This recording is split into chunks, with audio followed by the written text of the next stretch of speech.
Ladies, bring your wife.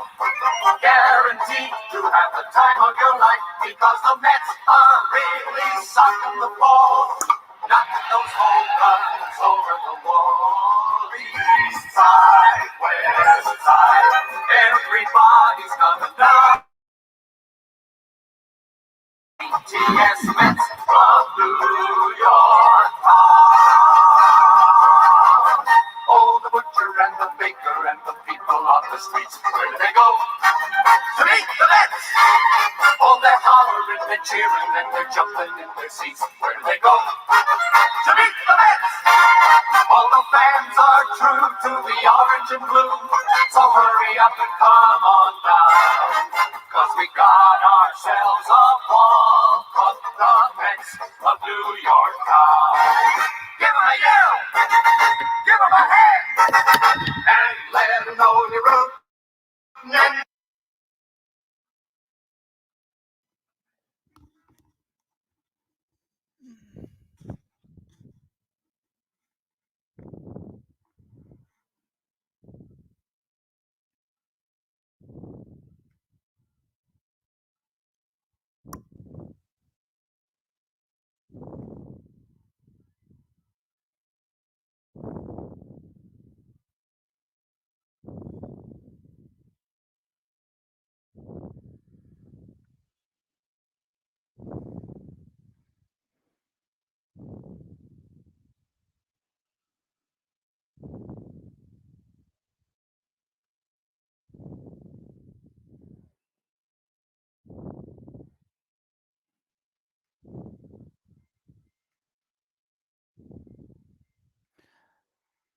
Hi, everybody. This is the Baseball Hut. Amazing, spectacular, terrific. The great one. The People's Champion. Your host, the Hut. And here we are back in New York City. Took me forever to get home. I was out on Long Island. I shouldn't have been out on Long Island. It took me forever to get home. There's accidents everywhere, traffic everywhere. A little behind on the show. But I am here. Me here, you there. Hut Summers is here. Yes, we have some news here that's not Met related. Let me get to the chat. Hello, Anthony, who has lost his mind, wants to give Max Scherzer $50 million for 3 years. 150. Are you out of your mind? Now he says 160. Eddie Wilkes, hi, how are you? Southern Cal Mets fan. Robert Simeone. Are you kidding me? Chris DeMunez. Matthew Landau. John Talento. Charlie DiLorenzo. And Stephen Bunting. How are you? How's everybody doing tonight? Very exciting stuff going on. There's the big signing.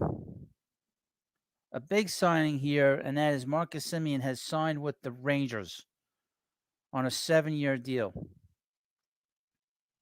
And it's interesting. They gave him a lot of years. They were looking for a shortstop. I'm starting to wonder, where's Correa going to go? Oh, here's from John.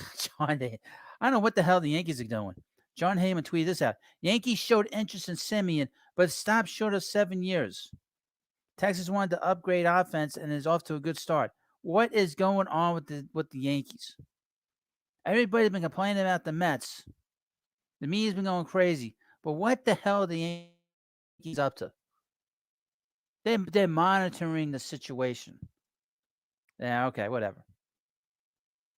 But interestingly enough, so also a favorite of a lot of YouTubers from last year. And they all did these videos saying that he was going to go to the Mets. That's Byron Buxton. Byron Buxton is not going anywhere. He is staying. And it's funny you should mention that. He is staying in Minnesota. Let's sort of take a quick peek at him on the side here. So Byron Buxton, let me get it right. He's 27 years old. He's going to be 28 in a few weeks. He's won a Gold Glove. Excellent defensive player. But there's two things about Byron. One, he's got a lot of talent. Two, he's a 248 hitter, career-wise. 299 on-base percentage. Has only played one sort of full season, and that was in 2017. All the other years that he has played, he's been on the disabled list, the injured list, or whatever you want to call it. He can never stay healthy.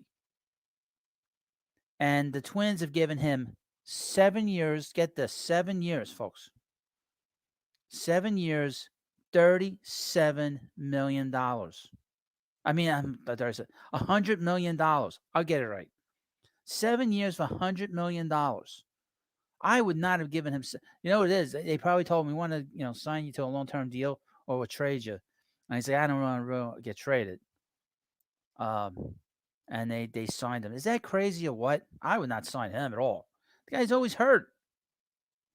The guy's had 1 year where he's pitched over 100 games. That's crazy. Let me tell you something. Two teams that are going to be really bad next year, and this is my opinion, are the Twins and the Guardians. The Guardians, because they changed their name, are going to have a bad situation. They put a bad cloud over that franchise. A bad cloud over that franchise. They're going to have the worst season in the history of their franchise coming up. They're going to go down the way of the Twins. That's what happened with the Twins. They put that George Floyd's name on the outfield fence, and they had a horrible season.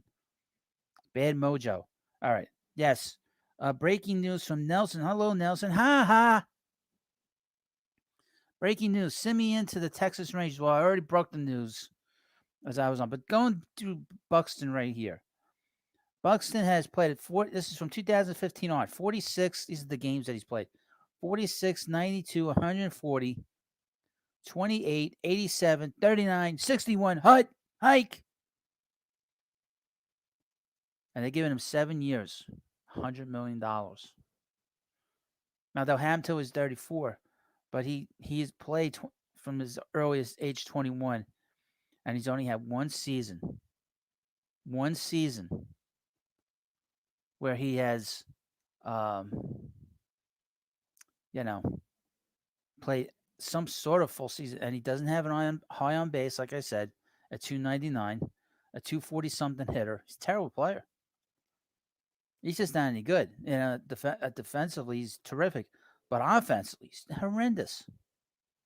All right, here's the numbers on Simeon's contract with the Rangers. 175 million for 7 years. That's not that bad. That's 25 million a year. He's basically kind of got what George Springer got. Springer's a better player than Simeon, but that's not that crazy. All right. That's from Mark Feinsand. With Marcus Simeon heading to the Rangers, the first domino on the shortstop market has fallen. The expectation is that Javi Baez will be next, which would leave Carlos Correa, Corey Seeger, and Trevor Story still up for grabs. Now, we know, if you haven't been following along with Baez, the Mets really like Baez, but it seems like the Mets and Baez have sort of hit a snag in terms of the money. They seem to be at a crossroads in terms of negotiation. So there's a good chance that might not happen. I think it's probably a 50-50 chance. This is my opinion. A 50-50 chance that he is back next year with the Mets. And the fact that the Mets have shifted to their pitching, and we'll get to the pitching momentarily. We got some big pitchers, and a rather amusing thing going on Twitter right now with Marcus Stroman. Oh my God! But just to sort of go and talk about what's going on. So Baez is out there. Correa is out there. Now, the Rangers were considered in negotiations with the Rangers. They were very, very interested. And I know Corey Seeger was talking to them, and I know that Trevor Story was talking to them. So you have all these this one team talking to all these players. Now, I don't know where these guys are going. Then the next team that needs a shortstop are the Tigers. and you still got four big shortstops out there. The Tigers are desperate for a shortstop. They need a shortstop, and they're trying to come back from the abyss that they've been in for the last few years, being so bad and having such a poor season, having so many poor seasons, and just being one of the worst teams in the game. They got old. Cabrera's old. They traded Verlander. you know, so they're looking to come back, and they had actually a very good season last year with their new manager AJ Hinge. But so they're the other team that needs a shortstop. So you have Baez, Correa, Seeger, and Story. The thought has been that Correa is going to go to Detroit. That's been the word. But it makes you wonder, where's he going? Because the Rangers were the other team that were kind of sort of talking to him. Where's he going to go? And Baez, is he going to get more money as a second baseman or as a shortstop? Interestingly enough. And I wonder if Simeon's going to be the shortstop on the Rangers, or he's going to be playing second base. I can't imagine him being a shortstop 4 years from now or 3 years from now, especially since he broke the Davy Johnson record of the home runs. It's just a thought, but I think I've sort of mentioned this on the other channel that I wasn't really enamored with Baez coming back, because I felt that, well, the team wasn't very good last year in the second half with him here.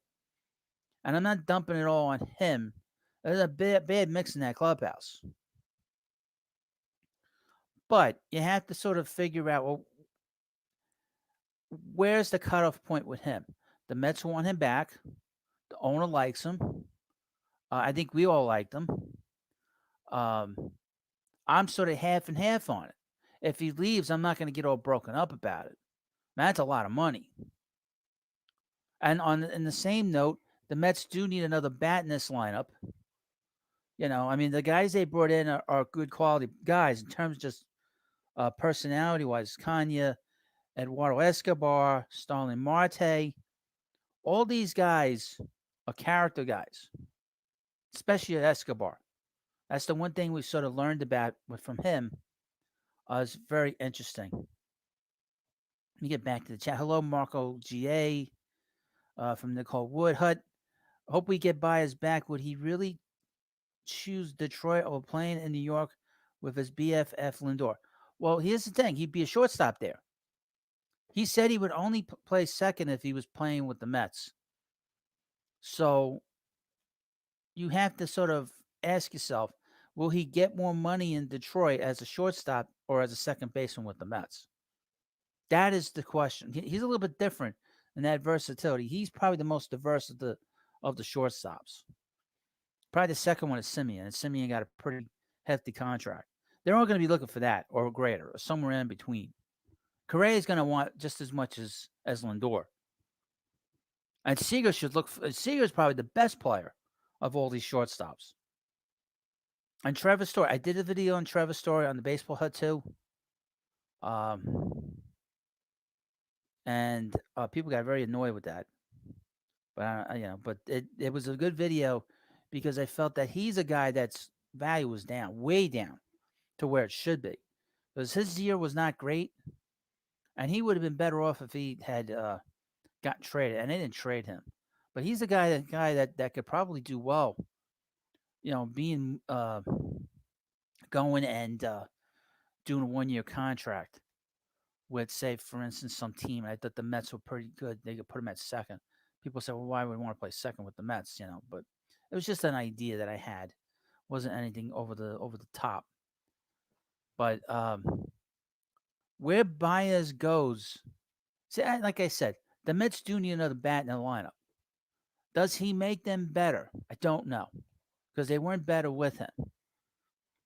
Let me get back to the chat. Hello, Todd Licata from Richard. Haven't heard anything on Chris Bryant of late. He has the bat we need. Aha. We have heard something earlier today that the Seattle Mariners are very, very interested. Extremely interested in him. And that doesn't surprise me. He could play all over the field. He could play the outfield, third base. What's interesting about that? What's interesting about that is that if they don't sign Baez, is Brian back in play? Because then you could put Escobar at second. Not sure. From the Coldwood, do you think we can get Castillo from Cincinnati for Mauricio Davis and Mcneil? No, that's not going to cut it. Sorry. Cincinnati, if they're trading Castillo, they're going to want young talent. They're going to want more than just Mauricio. They'd want Alvarez because they just traded their catcher. So that's not going to happen. And we will mention that the teams are talking to the Mets about Jeff McNeil. I will probably have a video on the Baseball Hut too talking about Jeff McNeil. Jeff McNeil is in a little bit of a quandary because McNeil has sort of put himself in a bad situation here because now it seems like he might be a cancer on this team.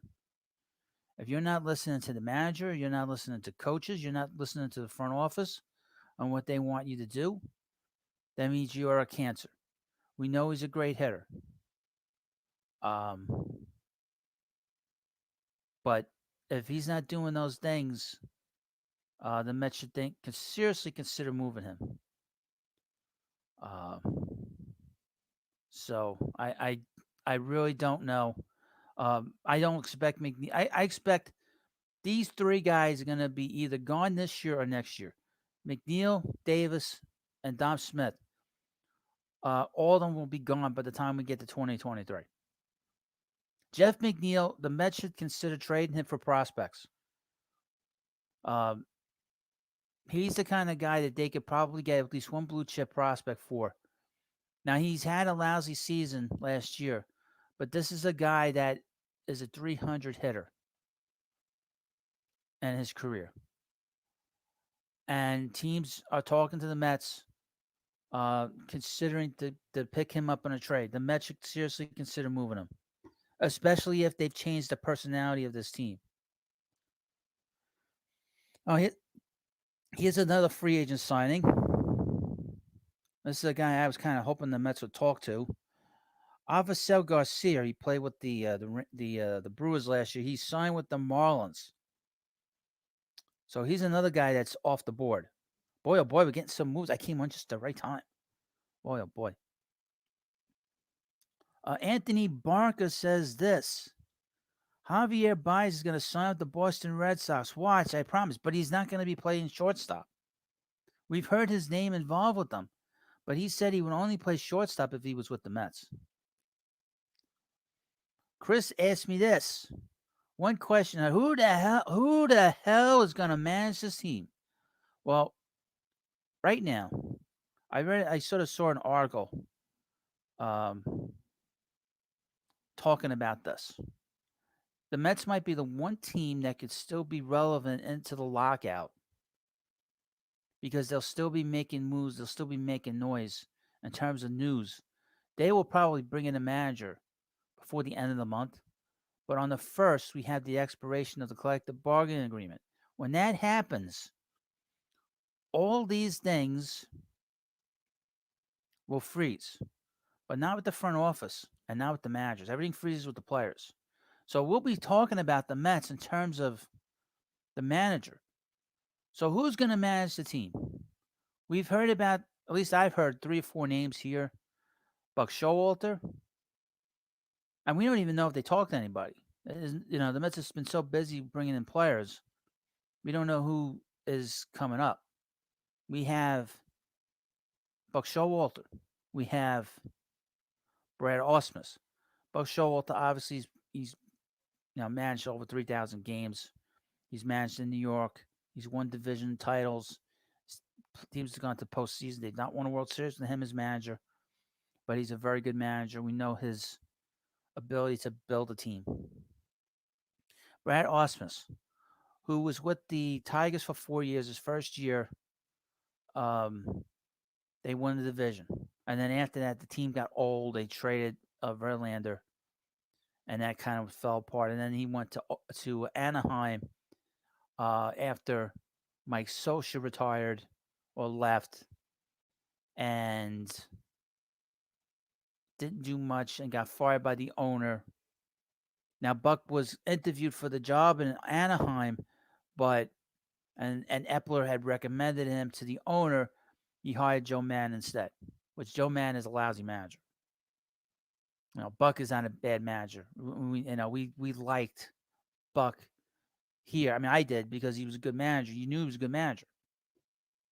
You know, so that didn't happen. So now we have the third guy. The last two guys, I know one guy because he played for the Oakland A's. That's Eric Chavez, who was with I think he was with the Yankees at one point, and he was an assistant, or he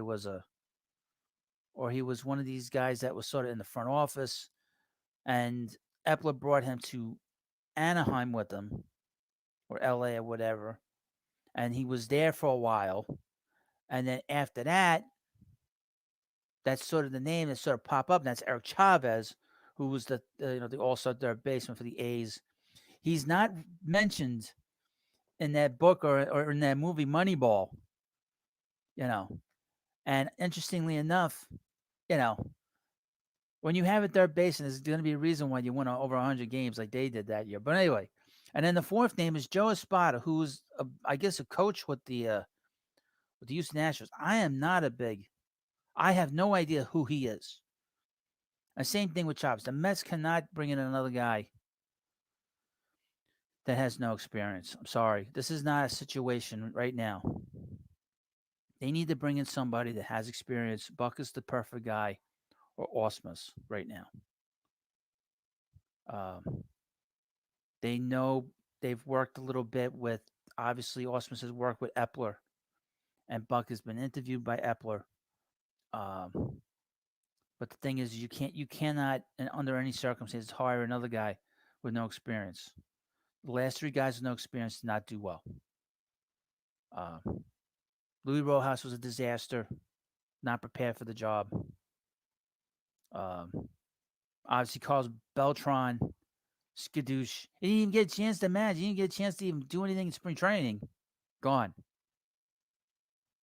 And, of course, a good buddy, Mickey Callaway, while he's texting the women, bing, bing, bing, bing, bing, bing, texting all these women, get too much going on, screwing up the lineup. So those guys, you can't bring in another guy with no experience. Hold on, I need a drink. Look.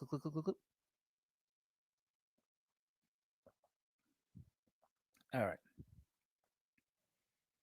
So, all right. Avisail Garcia got 4 years, $53 million. That's a lot. That's a lot for him. That's a lot for the Rangers. I mean, a lot for the Marlins. Now, please like this video. So, he got $13.25 million from the Marlins. Luis Valdez says Joe Espada had been the bench coach with Dusty Baker, an ex-Astro manager, now Tiger manager. Oh, AJ Hinge? I don't know. I want to see a guy that's got some experience here. You don't want a guy that can't run a clubhouse and stuff. Because we know that what happened here, with the clubhouse. The clubhouse was a disaster. The Mets need to do a better job of bringing in somebody that brings credibility to the room. Buck is the obvious guy. I mean, that's to me is the most obvious guy. And I have no problem with him. I think everybody would be pretty happy with that, no matter what. But we'll see how that comes about. So let's get on with the meat of this video.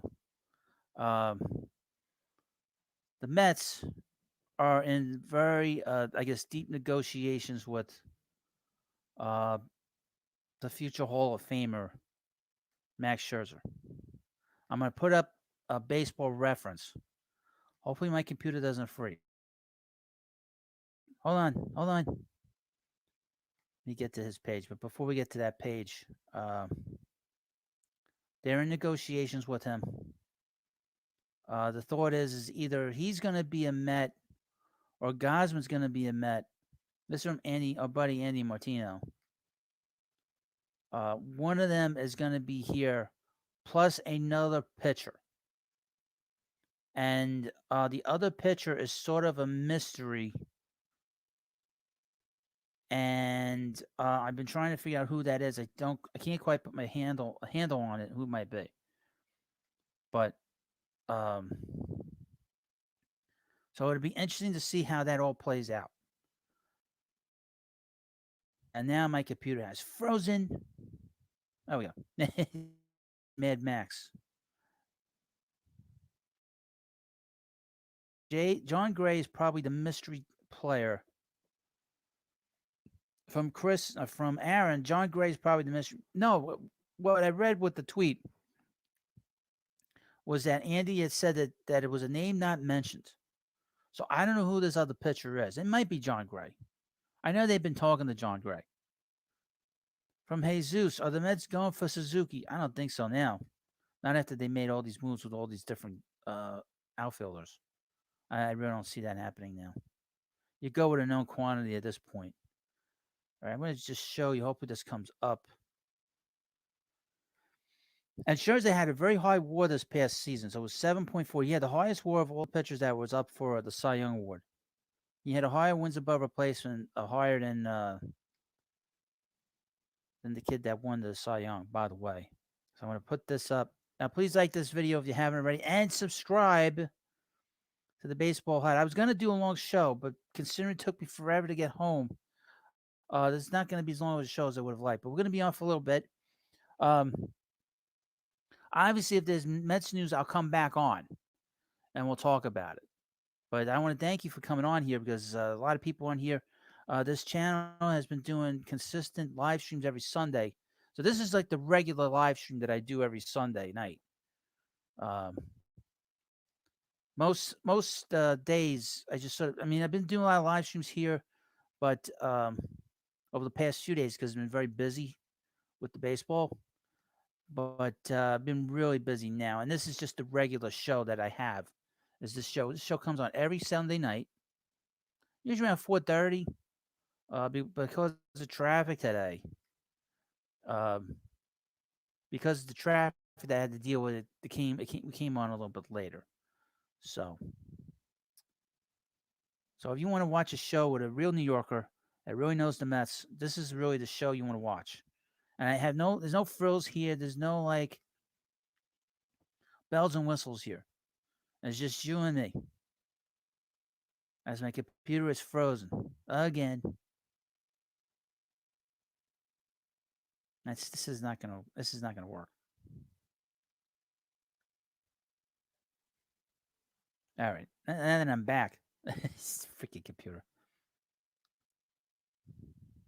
Ding, ding, ding. Thank you, Southern Cal Mets fan. As my computer is frozen, as always. But we'll run through some of his statistics here with Max, and it's really just the last year or so. He's won 3 Cy Young Awards. He came in second in 2018 and was third in 2019, so he's behind Jacob deGrom. But 2019 was 11-7, 5-4 in 2020, and 15-4 this past season, and went 7-0 with the Dodgers. He really had a big renaissance with the Dodgers because, quite frankly, the team down in Washington have completely, totally fallen apart at this point, and they're basically on rebuild at this rate. Now, over the next couple of hours and days, hopefully we'll get some answers. Hopefully we'll get some answers when it comes to where the Mets are going to go with this. But Scherzer is real quality, and he's a guy that is really going to change the whole attitude of what's going on in this team.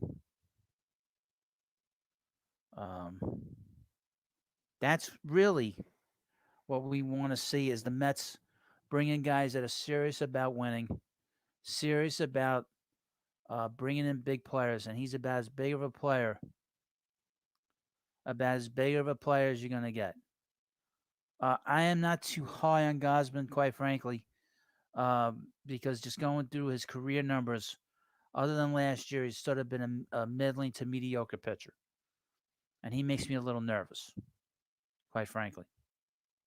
So I'm a little bit nervous about him in terms of just overall with the Mets. I'm not too enamored with him.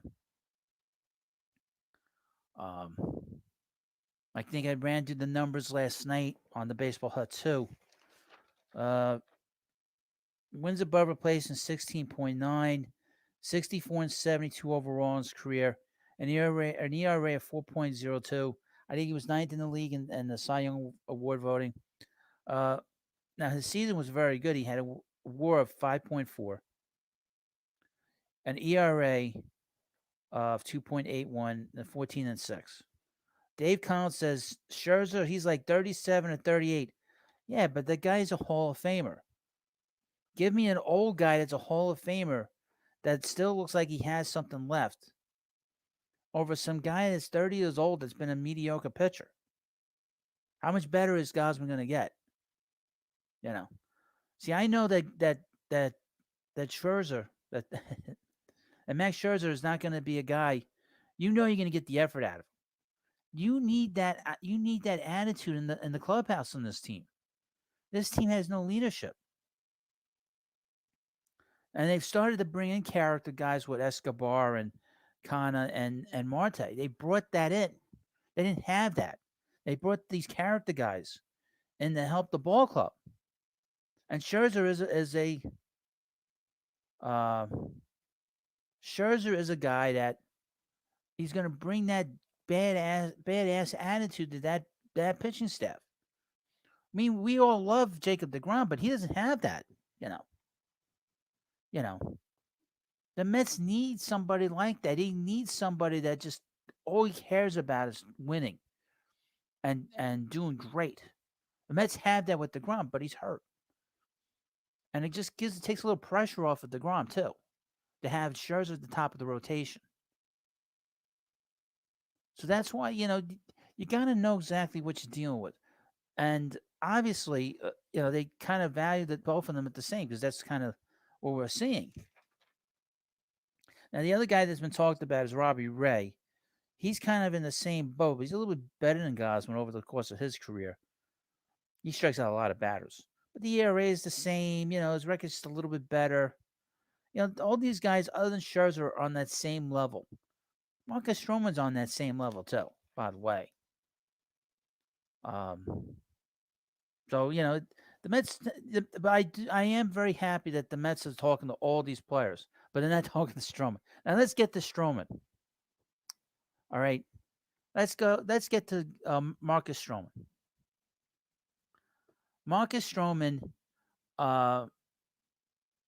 he had a good season. He had a very good season with the Mets last year. But he was 10 and 13. He wasn't a guy that really scared me. He's not an ace, obviously. He's not, he's a third or fourth starter. That's what he is. His record reflects his team. If his team is good, he'll have a good record. If his team is bad, he'll have a bad record. That's just how he is as a player. You know what I'm saying? You know what I mean? So he is not nearly as good as he thinks he is. He thinks he's a dominant pitcher. He thinks he's an ace. Okay. And we know that he's not an ace. We know that. We know that for a fact, that he is not an ace pitcher. Nicole Wood says DeGrom, Castillo, Scherzer, Carrasco, Walker. Castillo. Nicole, that's not happening. That is not happening. That's not happening. Castillo's not, he's not getting traded. And if he's getting traded, it's not to the Mets. Ricky Cortez says, and he's got to scream it out. You don't have to scream out. You don't have to do everything all caps. I read all the chats. What possibility the Mets have to sign both pitchers, Gausman and Scherzer? They have the money. I don't see them doing that. The word is it's going to be either one of those two, and they'll sign another pitcher. Yeah, I don't see them doing both. I don't see that happening. Richard says we need at least one lefty in the rotation. That is true. They came awfully close to signing one. Thank God they didn't sign him, boy. I'm glad they did not sign um, Steven Matz. Very, very lucky. Very, very extremely lucky they did not sign him. And I will point out that when I did a couple of videos on Steven, some of the subscribers, some of you, I don't know who it was, weren't too happy, and they let me know it, and they unsubscribed just based off the video, which I was very surprised people did. From FB, a member of the channel. We do have memberships here if you want to become a member. You get these special little numbers when you become a member. He says, I think Scherzer wants 3 years. I would think so. I mean, that makes the most sense. I think that's fair. I mean, the years to me is not a big deal. I think that's pretty fair. Nicole says this. I think they could pull it off. Castillo and Scherzer 2002. Then you got the years wrong. No, I don't. I don't believe it. They cannot pull that off. The Mets don't have a good farm system. The Mets do not have a good farm system, and they cannot trade Alvarez, Beatty, or any of their top talent. They have to add talent to the farm system. They will trade Jeff Mcneil if they have to and bring in young talent. Also, the non-tenders. We're going to have a flood of free agents going into the market on Tuesday. So all these guys are going to get non-tendered. Now, a couple of things about the show. I have to work very late tomorrow. I probably won't be able to get home until 7. And I've been trying to figure out how do I do a live stream or a video, especially if there's news. That's going to be very interesting for me to have to figure out. But there'll be some video coming up. I don't know what it's going to be. Maybe it's the regular video if it happens. But I will point out there'll be a live stream probably Tuesday night and some videos along the way as well. And probably in all likelihood, we'll have something on Wednesday here, either on the big channel or the Baseball Hut too. So I'll sort of have to figure it out. From Richard, I'd like to see Robbie Ray or Carlos Rondon. There's the thing about Rondon. He had a good year, but he got hurt, and he didn't get a qualifying offer. That's a red flag. Also, with Robbie Ray, I know they've been talking about him. I don't know where he's going to go. I haven't heard anything with that. Nelson says, call in sick, Mr. I'm not calling in sick. I can't do that. From Aaron, personally, I don't like Robbie Ray, okay? From Peter, I wish they were still in on Suzuki because I have a feeling he will be a beast. I don't know about that. We haven't seen him. So I don't know where that's going to go. But like I said, the show, I do shows twice a week, really, the live shows. We're going to go back on Saturdays for the Baseball Hut too, and that was I had a big show last night. And we'll be back again next Sunday on this channel. From Nicole, she can't get past Castillo. What about Mauricio Mcneil and Thomas Zupuki for Castillo? Zupuki's not a prospect anymore. That's not a good trade. They wouldn't make that deal. From Southern Cal Mets fans, we would lose the Kumar pick with Ray. No, that is not true. The truth is they would lose the 14th pick if they signed Ray, because then the Blue Jays would take the 14th pick. The Mets had the 11th pick, the 13th pick, and the 14th pick. The 11th pick because that's compensation, which is frozen in place because they did not sign Kumar Rocker. And as it turned out, what a disaster that was, by the way. That's why they don't have leadership in the front office. Hopefully they'll have that now going forward with the new general manager. And the 13th pick they got from the Angels because of the fact that they lost Syndergaard to there. And the 14th pick is where they finished in the just in terms of the record. Now, I would mention and point out Michael Conforto's still out there. Michael Conforto's not coming back to the Mets after the move of Martin Kana. He's going to be moving on to another team. Unless the team is bad, the Mets aren't getting are going to get a number one pick. Uh, so so Mets are going to have a very good draft. Potentially, they could have six of the first 100 picks. This team is in desperate straits for a good farm system. This team needs offensive players in this farm system, need pitching in the farm system. And then last year, the draft was such a disaster because they did not sign Rocker, that it was a complete total bust. So if they were to say, for example, trade Jeff McNeil has to go on a move. Um, they're bringing young talent for the farm system. Jeff McNeil can do that. So we'll keep an eye on McNeil. Like I said, if I got time tonight, I'm going to do a video on the baseball hut too on Jeff McNeil, because Jeff McNeil, this bringing in Marte and bringing in Kana and especially Escobar, it kind of closes the door. JD Davis is going to be gone. I don't see him being on this team this coming season next year. I just don't see it.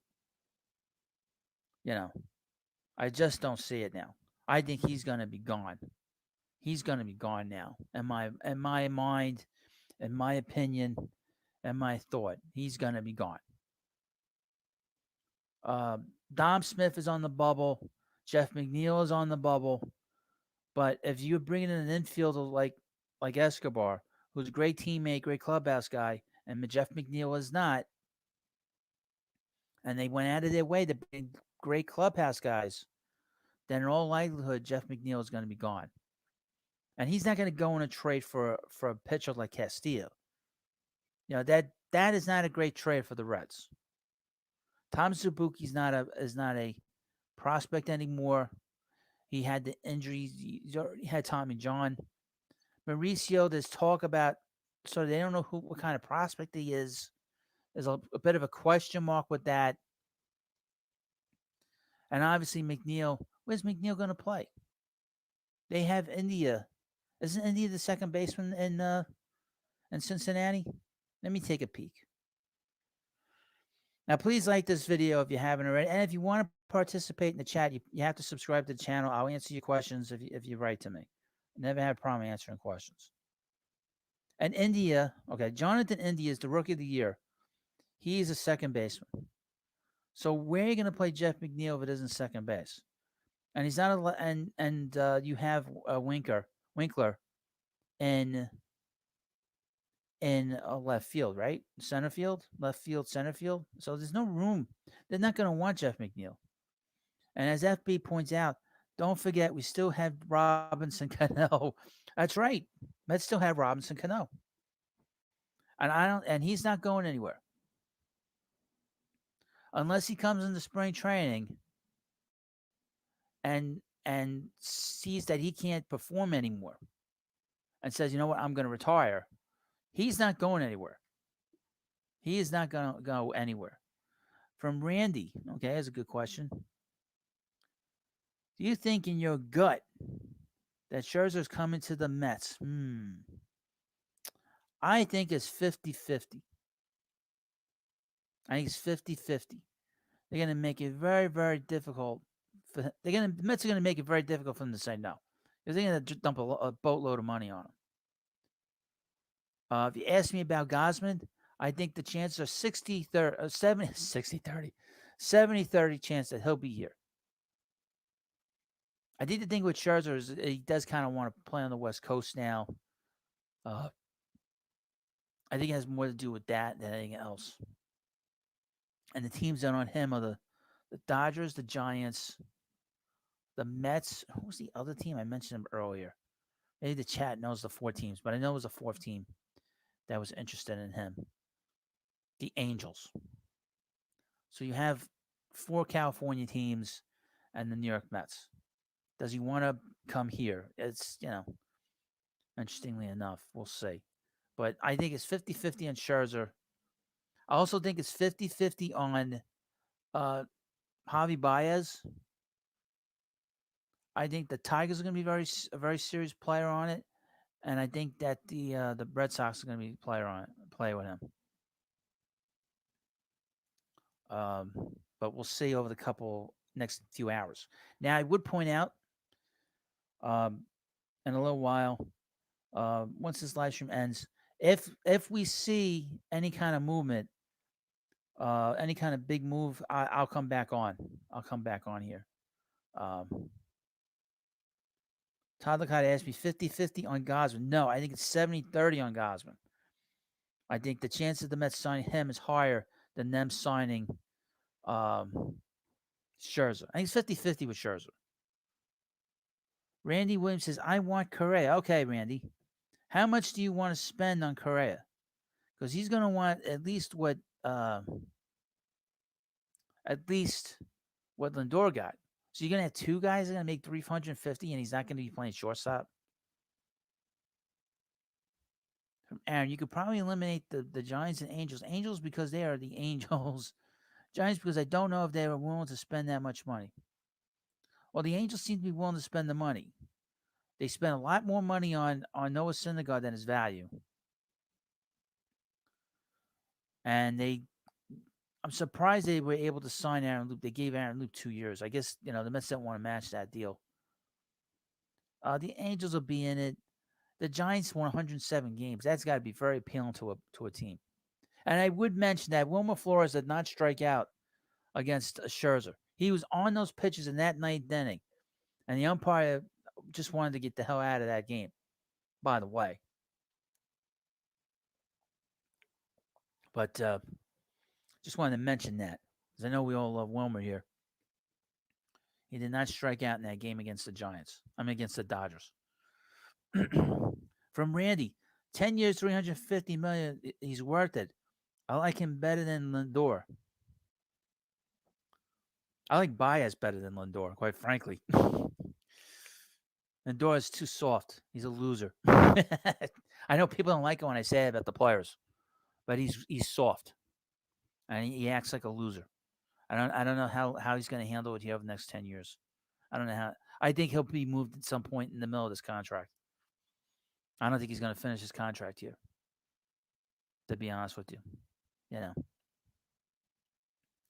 But that's right. Wilmer is walk-off Wilmer, man. Walk-off Wilmer. That's for sure. Man, he would have gotten a big hit if the at bat didn't end. Sees anything else here with Buxton? Here's something from Joel Sherman. No, Buxton has only been healthy enough to play more than 92 games only once. But 7 years at 100 million is a good gamble by the Twins. This guy crazy. These people are nuts. Buxton is just so talented. A huge difference maker if he can just stay healthy. Yep. Big if. Yeah, okay. I would not have signed him to that contract. That's crazy. They would have been better off trading him. They would have been better off trading the guy. What are they doing bringing a guy in to sign him? That's going to be a complete, total disaster. I'm going to make that prediction with him. Richard, Padres have 2 plus $300 million players, and look what happened to them. That's right. They don't get along. Tatis and Manny Machado trying to get Tatis to be professional. Isn't that ironic? Let me tell you something, FB. FB says that Sherman is a Met hater. Let me tell you about the media here in New York. Most of them are Yankee fans that cover the Mets. And they are so, anti-Met is unbelievable. They lie about the Mets. They make up stories about the Mets. They exaggerate stuff. They've been hiding. They've been doing such a sort of hide on the Mets in terms of why the Mets could not find a general manager. They couldn't find a general manager because, in my opinion, because a lot of these executives did not want to come here because I know people that live outside of New York, and they look at New York as lost as a state and as a city, and people do not want to come here. I have a friend who knows Billy Bean, and Billy's wife did not want to come here because she really wanted to do. She wanted to do great stuff with the kids out in California. They had a life out there. They didn't want to go. You know, they didn't want to come here. You know, he thought it was a great job. He even said it. This is a great job, but he didn't want to leave California. That just wasn't happening. But anyway, what was I saying? What was I saying? Oh, let's talk about Marcus Stroma. The Mets told Marcus. The Mets told Marcus, look, we're not going to sign you. We want to sign these other players. Marcus has been going on Twitter out in the names of these players. Totally unprofessional. He posted a tweet talking about John Gray and Kevin Gausman. Now, they're all equal in terms of talent, in terms of results with him, because he has a record. Marcus Stroman 61-60 in his career as a player. And the other guys are basically the same. So Marcus is going on Twitter saying it's because he's black and they're white that the Mets don't want to sign him. So he's saying that the Mets are racist. Okay. Now, I had said prior to this that the Mets should stay as far away from Marcus Stroman as possible because I felt that the guy is a head case, and he's been a head case even when he was in Toronto. That the Blue Jays couldn't wait to get rid of him because they were tired of his antics up there. So he's going on Twitter basically retweeting things from fans and well-wishers saying that the Mets are crazy for going after other pitchers. It's totally unprofessional. I've never seen a player do that kind of sort of insanity. The word is that the actual word is that Marcus is going to sign with the Cardinals. That's what I'd heard. That the rumor is he's going to the Cardinals. But he's been complaining that the Mets don't want him. I was like, what's the matter with this guy? You don't do that. And this is the same guy just a few weeks ago is still complaining about the Yankees not wanting him. Because he said, I want to sign with the Yankees and stuff. And a few years ago, Brian Cashman had said, no, that's not happening. That's not happening. That's not happening. And the funny thing is that he's still crying about it.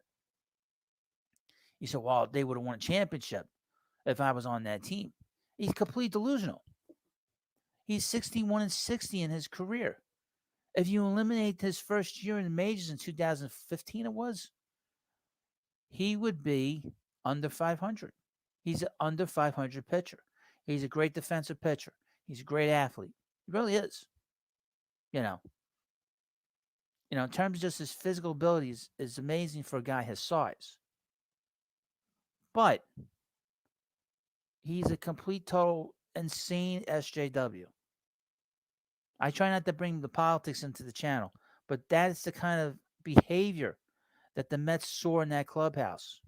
You can't have a guy that's completely, totally about himself, because SJWs are about themselves. They're not about what's going on around them. They don't care about winning. They don't care. They really don't. And his record reflects that. But be that as it may, he sort of had this meltdown, and he's been very unprofessional online. So it tells you what was been going on in that Mets clubhouse with him in there, with Jeff McNeil fighting Francisco Lindor, Francisco Lindor complaining about the Mets and about the Mets fans booing him, and getting Baez to sort of participate in this thumbs down thing, as well as Kevin Pillar. And if you notice, the Mets got rid of Kevin Pillar. They didn't keep him. He had an option. I guess it was a mutual option. They basically said, you know what? We don't want you here. Get the fuck out of here. You're gone. And he said, okay. Okay. He didn't take the option. So, that's the one. We kind of knew that there was a problem in the Met clubhouse in May. There was a couple incidents. We had the instance in Philadelphia when Miguel Castro was really wanting to shove a ball up the behind of the Phillies.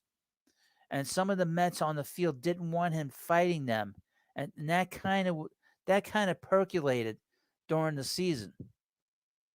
And then we had this thing with Mcneil and Lindor, to where Mcneil wasn't in a position he was supposed to be in. He was told to be in. And they had sort of a face-to-face. And then you saw this weird immaturity from from Lindor after the game saying, well, we were arguing over a rat or a raccoon. Just say that the asshole wasn't in position on the field and he was getting shooed out by Lindor. Lindor grabbed him by the throat. Now, this is stuff that has happened in baseball for 150 years. Stuff like this happened. But there was nobody in that clubhouse to keep, first of all, to talk to Jeff, say, we don't do that here. You got to do what you got to do. And secondly, with Lindor, there's no leadership. The Mets had Michael Confort in the clubhouse. Michael Confort, by the way, I would mention that Michael, who was his mentors with the Mets? David Wright, Michael Kadire, Curtis Granderson, Jay Bruce. None of this shit would have happened if those guys were in the clubhouse. You know? And where was he during all this? I couldn't tell you. All we heard was how great of a leader Michael is. Oh, he's this, he's that. Michael can't get out of his own way as a player. You know? A total like loser mentality. Let me get to the chat. Hello, Gio. Hello, Rich Boy. Conforto is not a leader. Well, he's not. We saw it. He didn't take the bull by the horns. This is a guy who's on his walk year. He had a completely, totally miserable walk year. And I would be shocked if he signed a contract. If he signed a contract before December 1st. There's another Rangers deal. The Rangers have signed Cole Calhoun. I know we've all been thinking about Cole Calhoun, that's for sure. Interestingly enough. I know we've been talking about Calhoun. I can't believe he went to the Rangers, boy. He had like 10 teams on him. Anyway, JoJo 218. Alonzo will be a leader. We will see. He's still in the sort of early parts of his career.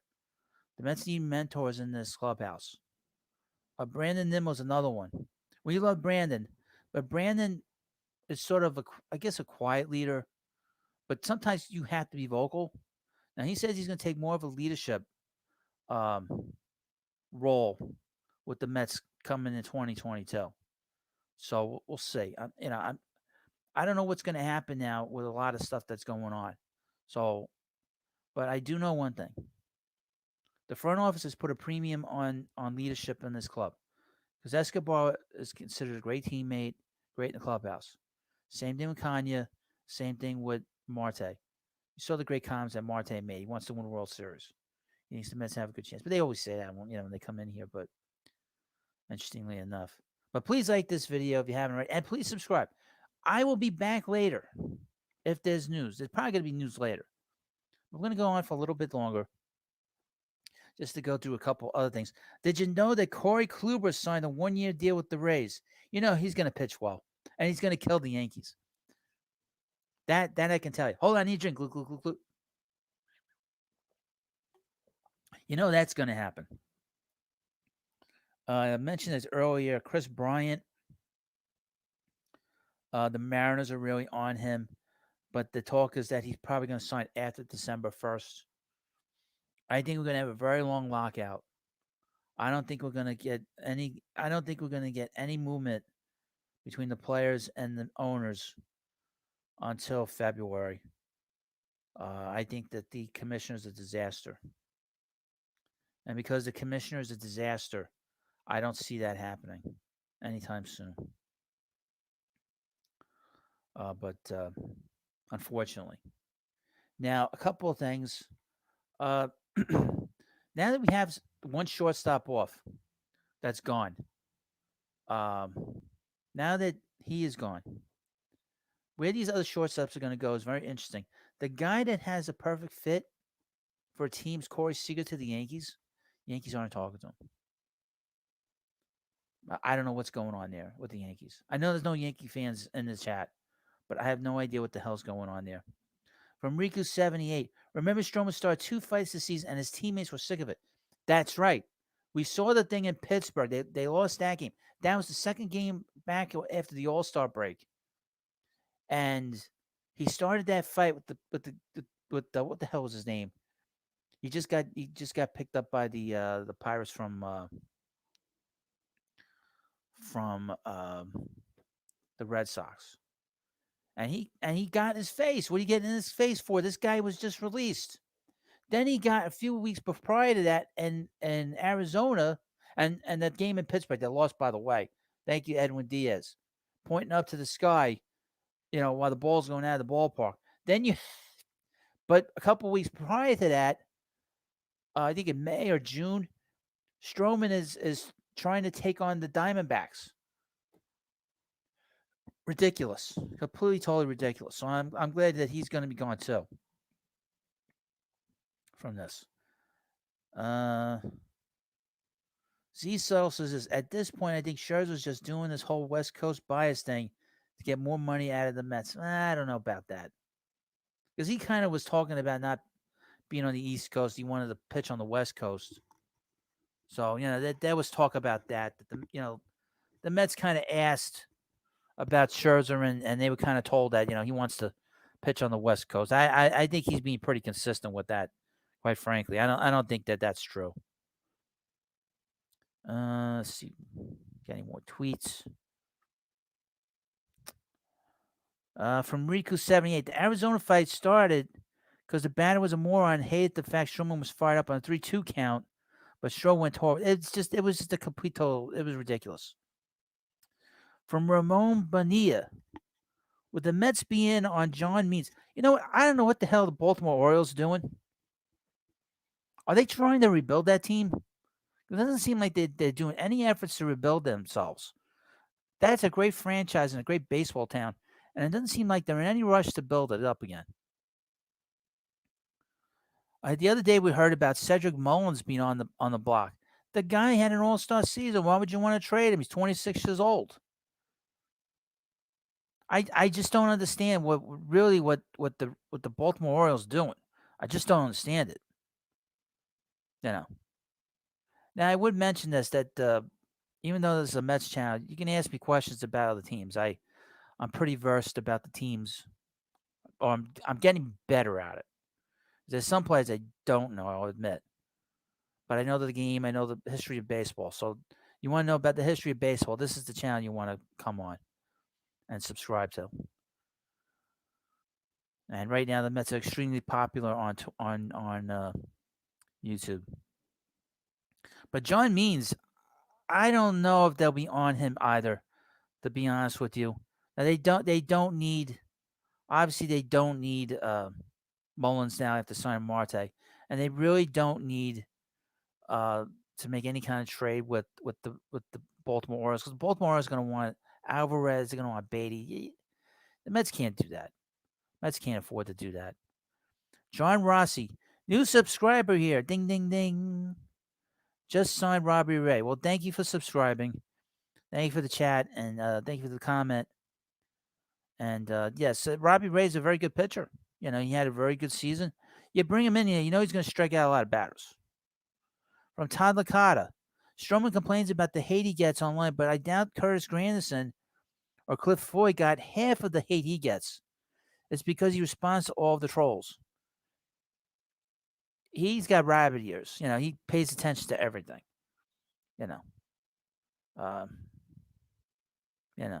He's just there's something wrong with him. He's not as bad as Trevor Bauer, but he's up there. Like I said, he does not have a great reputation in baseball. He really doesn't. He really has a lousy reputation in baseball, quite frankly. No, he doesn't have a great reputation. It's a lousy reputation.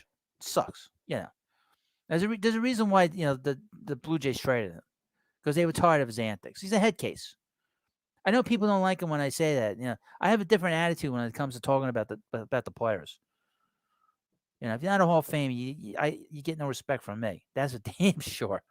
And he's not a Hall of Famer by any stretch of the imagination. From Rico78, Stroman blocked me after I called him out on the fact he never gets past the sixth inning and cost the Mets so many damn games. He had 10 no decisions, but I would point out the Mets did not hit for anybody. But the rumor is for the last little bit is that he's probably going to go to the Cardinals, That's what I heard before. I don't know how true that is, but we'll see. All right. This is from Joel Sherman. Team involved expect Kevin Gausman to make his choice no later than Monday. The Mets are among many teams in pursuit. I think that's what will happen tomorrow. When I'm working, that's when the news will that's when the news will come down. You know. You know. Maddie D. Gausman to sign no later than Monday per Sherman. I just said that, Maddie. Thank you. You're new to the channel. Please, if again, you'll notice that if you want me to read your chat, you got to subscribe to the channel. And I love to read the chats. I really do like reading them because really you're the best part of this of my live streams. I can go on these rants, but you answering me questions and making comments it makes for a lot more enjoyable live stream. From Aaron, Bauer's making his YouTube videos, and I would mention this about Stroman. He has started a podcast, but he doesn't do it by himself.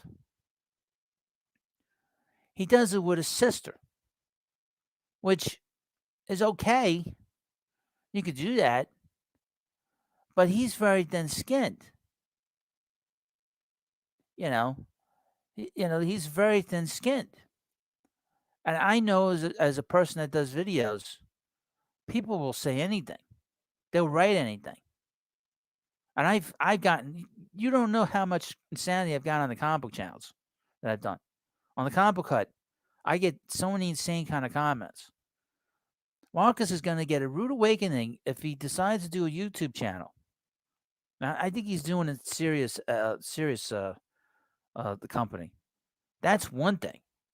But if he does that on there, and he's going to be doing and he's going to have people reacting to him, they're not all going to be sunshine and rainbows. They're going to tell him that he sucks.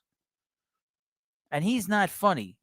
No one ever looks at Marcus Stroman and say, he's a funny guy. He's an entertaining guy. He's not Trevor May. He probably thinks he's Trevor May. Trevor May has a good channel. Trevor May is entertaining for a baseball player. Marcus Stroman is not, by any stretch of the imagination. From Buddy X Daniel. I'll put this up. Mets should take a flyer on Johnny Cueto. I think the Mets of the past, they would. I think the Mets of the past, they would have done that. I don't think they can do that now. Johnny Cueto's the guy now. He had a good season on a very good team, but I would offer him a minor league contract. I think that he might get a contract. He's not going to get a contract for a while. He's not going to be a guy that teams are clamoring for him.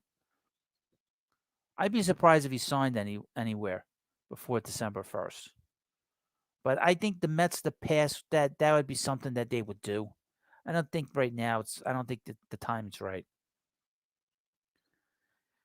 From Matthew Landau. How much would you be comfortable giving Scherzer if he wants to come to the Mets? Well, in terms of years, in terms of money. In terms of money, it's not a problem. It's not my money. And in terms of years, you're probably talking about 3 years. Because that takes him till 40 years old, 41 years old. I don't think that's going to be. That's probably what he's going to be looking for from any team. The money is really the situation. The Mets are going to go the extra mile to give him the money. Let's see. From John Razzi, Ray, Baez, and John Gray, I'm good to go, but need to trade Mcneil. I don't know if that's enough. I don't know if that's enough for the Mets. I'd rather just have Scherzer, to be honest with you. Scherzer and another pitcher, and even, like I said, I'm 50-50 on Baez. Eddie Wilkes says, love Trevor May's personification. Hold on. I love Trevor May's impression of Gary Keith and Ryan. That was pretty good. He had their mannerisms down to a T. Hub Abreu. Hello, Hut. Max wants to stay in the West Coast. If we sign Ray, I believe we give up a draft pick. Gausman makes the most sense. I don't know if Gausman makes the most sense because of his history. Quite frankly. Oh, here's the thing from Joel Sherman. He puts a little shade on Aaron Hicks. Here's another way to think about it. Would you rather have injury-prone Aaron Hicks on a 7-year, $70 million deal or injury-prone Byron Buxton on a 7-year, $100 million deal? Both coincidentally were first-round picks of the Twins. I wouldn't give either one of them.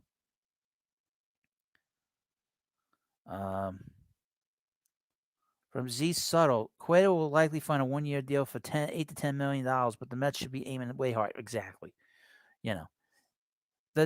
Some of the Midwest teams, teams that don't have a big payroll, is probably where he's probably going to go. And if the Yankees keep it up, he's the kind of guy that that's the kind of guy the Yankees sign these days. Let's see. From Riku 78, Baez is going to Detroit. Maybe. Now that Simeon is going to Texas, that eliminates a team with the shortstop. I don't know. Z Subtle. I want nothing to do with Robbie Ray. He's been a disaster pretty much his entire career prior to 2021. That's a bit of an overstatement. Quite frankly. He's had a winning record, and he has struck out a lot of batters. I think he's kind of had some injuries. All these guys have had injuries, at some point. To be honest with you. Let's see. Z-Social, I could see Cueto back in Cincinnati, maybe.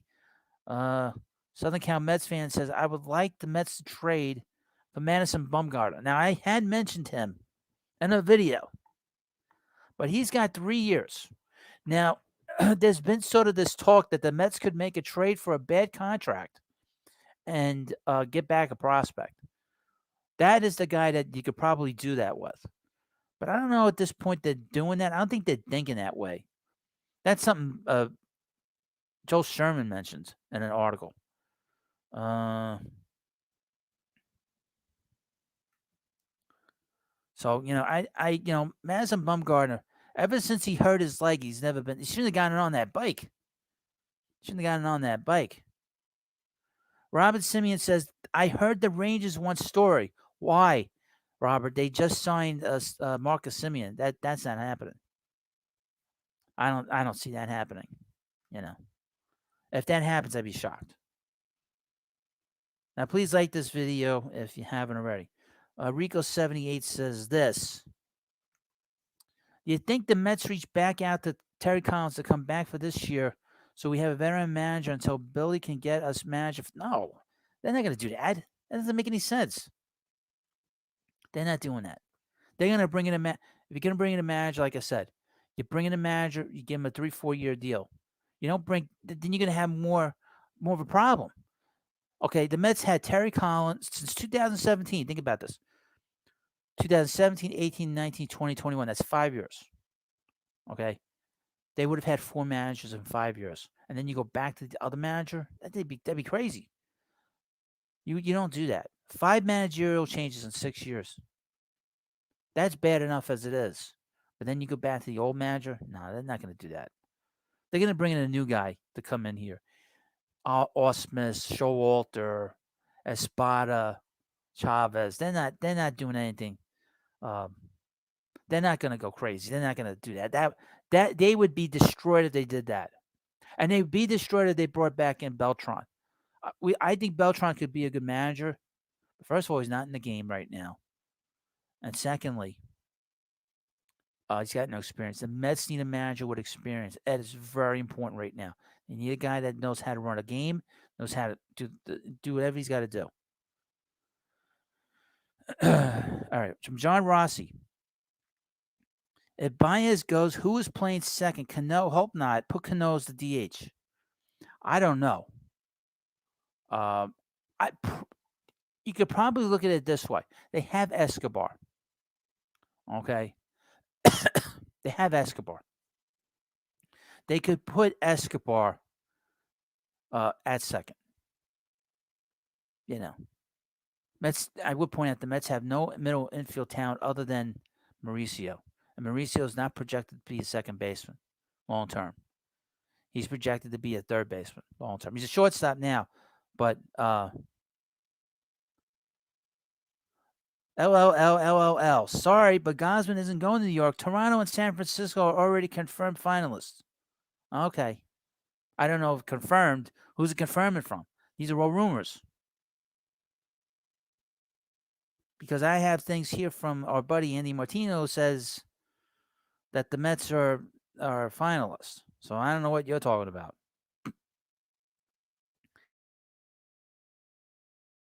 Interesting. That is a very interesting point about the Mets lose Baez. Who's going to play second? They could put Escobar at second. Could go back to Chris Bryant and sign Chris Bryant to play third. Put Escobar at second.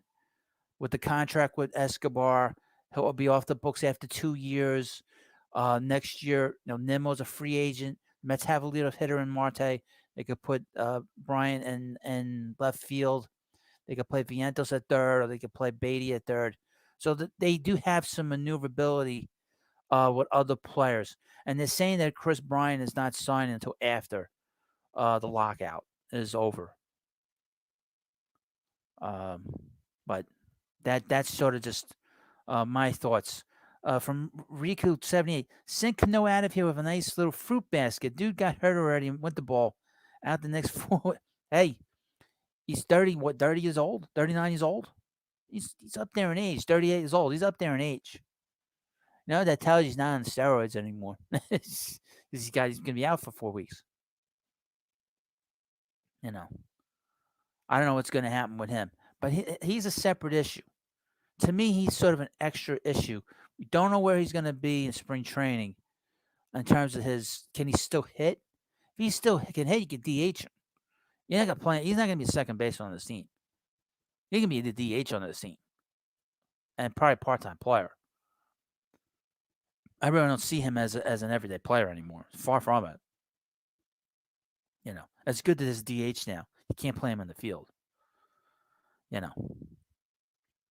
But we'll see what happens with him. I'm not concerned about him because, but I would point out if he was in the clubhouse, you might not have had the problems the Mets had if he was there.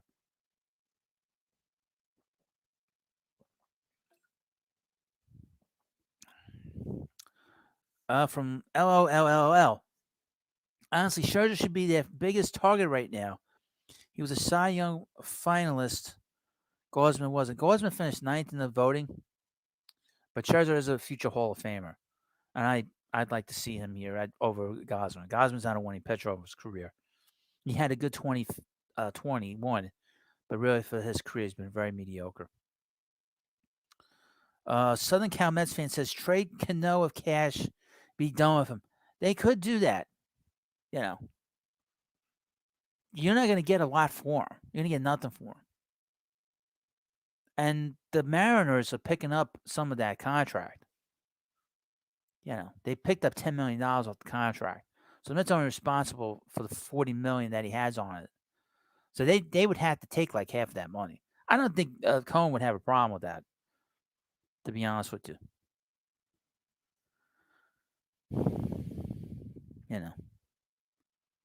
So I'm LOL. Baez did better in New York than Chicago. He almost hit 300. Yeah, but the Mets, the lineup wasn't very good.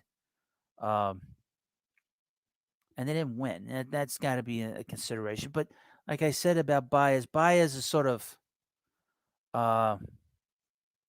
Baez is really a weird situation. Thanks for Omega 9. The Mets suck. Yankees are better. So this is a Mets fan that come in here and subscribe. Well, thank you for the subscription. He has to subscribe to say that. The Yankees are so much better. They're not making any moves. They don't have a shortstop. The Mets have a shortstop.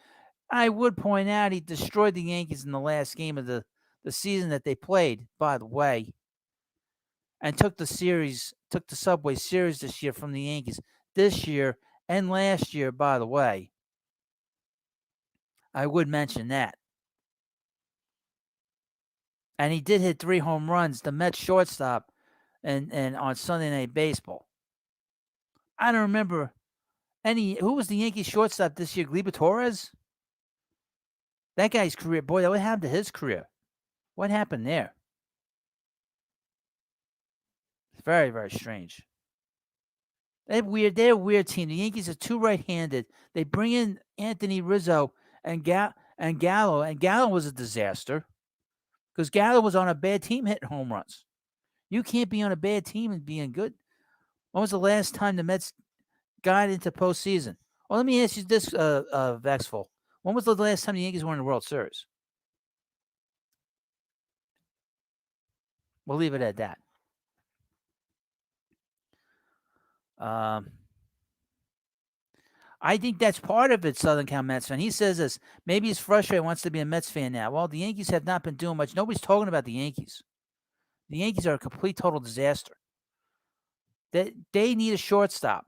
They are in desperate need of a shortstop, and they are not talking to any of these shortstops. They are a perfect fit, a complete, total perfect fit for Corey Seeger, and they are not talking to him. They're not talking to him. It is crazy. No, he's not Phantom Zone candidate, Nelson Cruz. He's actually being respectful. He's actually being respectful at the moment.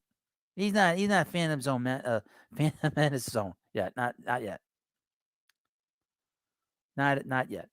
He's getting there, but he's not there. He doesn't cross the line with me. You gotta cross that line. Once you cross that line, you get sent off pretty quickly. From Melvin C. Yo, Hut, what's good? How do you feel about Tyler McGill and or David Peterson starting in 2022?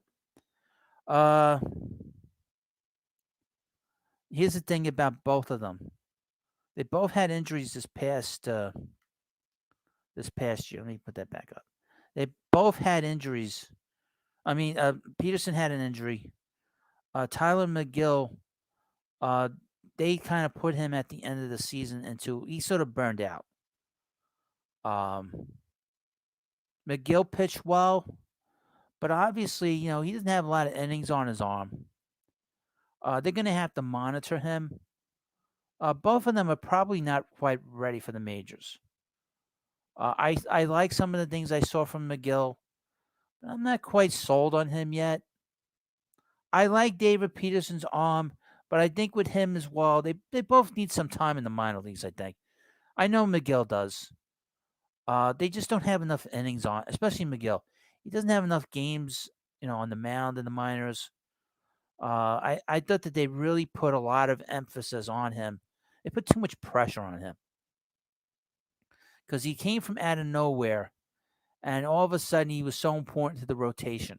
And I thought that was a little unfair on him. So I thought that was a little unfair for him. I do like his stuff, but he does give up a lot of home runs. I need to see a little bit more with him.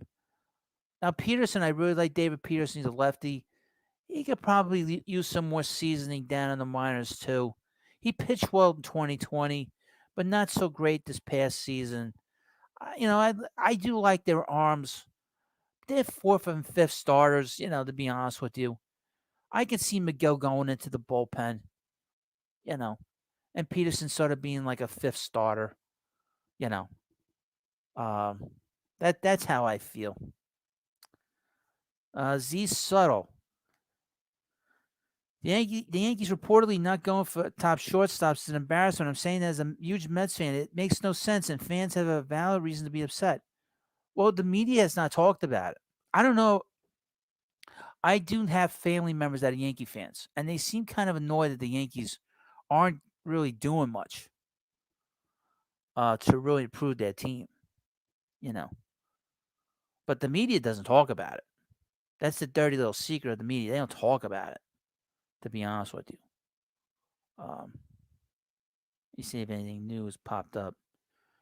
But Corey Seager is such a perfect fit for the Yankees. They need a shortstop. He's a great player. Of all the shortstops, he is a great player because he's a great postseason player. He's a great World Series player. He's perfect for the Yankees. And they'll talk about him. You think if George Steinbrenner was here, you'd think that he wouldn't be on the Yankees by now? Of course he would be. You think he'd be livid about what the Mets are doing? The Mets are talking about Max Scherzer? He would be freaking out. He would be pissed that the Yankees lost out on Starling Marte. He would be flipping out that the Mets beat them on that. He'd be flipping out. But the kids run the team like a corporation. It's very different now. So I don't know where Seager's going. Now that the Rangers are out of it, because the Rangers were talking to all these shortstops. They were kind of talking to Correa. They were talking to Seeger. They were certainly talking to Story. So they were talking to all these guys. So it didn't. Now it's not happening now. From Caleb. Hey Hut, who do you think is going to sign Seiya Suzuki? That's a good question. I heard the Rangers. The Rangers were in on him too. I know the Mets were very interested, and they had scouted him in Japan. Let me go do my sheet because I have a sheet here. Where did I put him down? I know the Rangers were very, very interested in him. They were extremely interested in him. I can't find it, but I know that the Rangers were interested in him, and the Mets obviously were talking about him too. So that's one of the teams that they were talking to. I'm sure the Mariners will be in it. He's a big fan of Ichiro. Aaron Gandia says maybe the Giants. That's a possibility too with Suzuki. From Brian Dolan, do you think Beltran will come back and be the manager? Not at the Mets. The Mets are not going to bring in another guy that's who's got no experience. They need a guy that has experience here to run this team.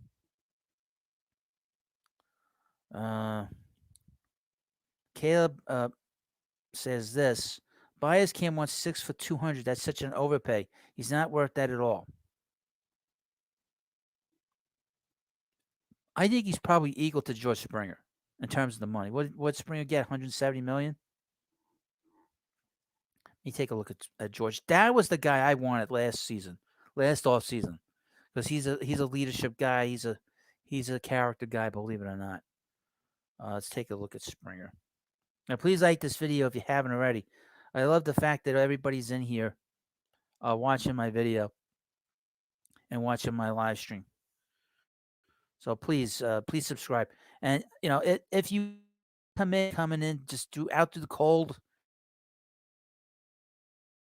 chat, I will read it, but you have to subscribe. This is a subscriber only chat. But let's see what Springer got for his contract. So Springer got 6 years for $150 million. I think that Baez is probably equal to or less than Springer, quite frankly. So he should probably get 6 years for $150 million. To be honest with you, that's kind of what Baez should probably get. $200 million is way too much. Way too much. To be honest with you, that's a lot. But then again, is he going to be a shortstop, or is he going to be a second baseman? If he's going to be a shortstop, he's going to get what I don't even know what kind of value you could put on a contract with him. Because with the Mets, he'd be the second baseman. He wouldn't be the shortstop. You know what I mean? So I don't know where that's going to go. But I think Springer is a pretty good comp on him, just in terms of the value in terms of certain things. Aziz Subtle says this: no way Baez gets $200 million when Simeon gets $100. Exactly. And Simeon had a big year. It's funny about Simeon. He had probably one of the great. They say that he's had like the greatest season for a shortstop in 2019 of all time. If you go based on historical numbers and stuff, and then 2020 was a complete disaster. And then this past year, a historically great season for a second baseman. So he is a guy, one of the few shortstops this season who had a big year. Most of the other guys did not have big years, big time years. Baez had an average year for him. Story had a below average season, didn't have a good year. Correa was kind of sort of hurt, had a high wins above replacement. But Simeon was the guy that had the humongous, and the hut means humongous season. Let's see. Hello, Stony 814. Hey, Stony, I thought the sound of the music at the beginning of my live stream last night sounded good with that echo. I don't care what you say. I thought it sounded pretty good. Z Subtle says this. Simeon also played 162 in both 2019 and 2021. So he stays on the field. He's a weird player because he had those 2 great years, but he's been a very average player. He's been an average player most of his career. But he's had these really 2 big years. From Riku 78. With the lockout on the 1st, how will the Suzuki December 22nd deadline work? Well, that would see he's got 30 teams have 30 days to sign him. So there's a freeze that will happen once December 1st comes. So whatever time is left of those days, which will be 21 days. So say they come back February 1st, which is probably more than likely going to happen. On February 22nd will be the last day for that deadline. So he has to sign by then. If not, he goes back to Japan. I think some team will pick him up. He seems to be the best player in Japan, defensively, offensively as an outfielder. I don't think he's going to be coming here to the Mets. I don't see that happening, especially if they picked up Kana. I would mention this too with the Mets. They could probably use another bat in that outfield. They could probably use a left-handed bat in that outfield. Looking at it. Laugh out. LOL. Oh, wow. Just realized Freeman was a free agent. Still think Braves are going to sign him back. Now, he wants 6 years on a contract. Seems like 6 years seems to be a very popular number with the players right now and the teams. So, to me, and I know the Yankees were kind of sort of talking to him, but I don't see him leaving Atlanta. I think they'll come to some kind of compromise down there. We'll see. I mean, I don't see him living there. That would be crazy. He'd be crazy to leave there. It would be a mistake on his part, and it would really affect that team. Caleb Palermo. Now, that's the other team that was mentioned. I want my Braves to get Suzuki. We have no outfielders now, and him and Acuna would be electric. You've not seen Suzuki. I don't know what kind of player he is. Nobody does.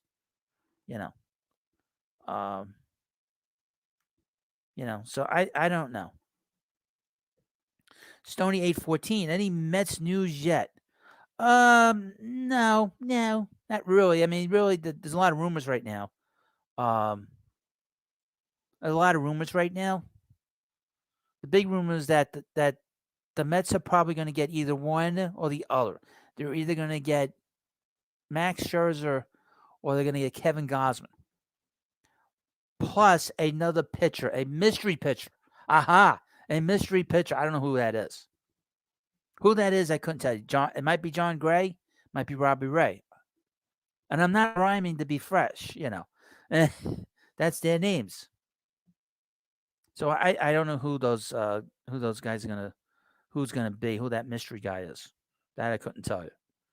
But let me just check my Twitter. And also Jeff Mcneil. It seems like quite a few players are interested in Jeff Mcneil.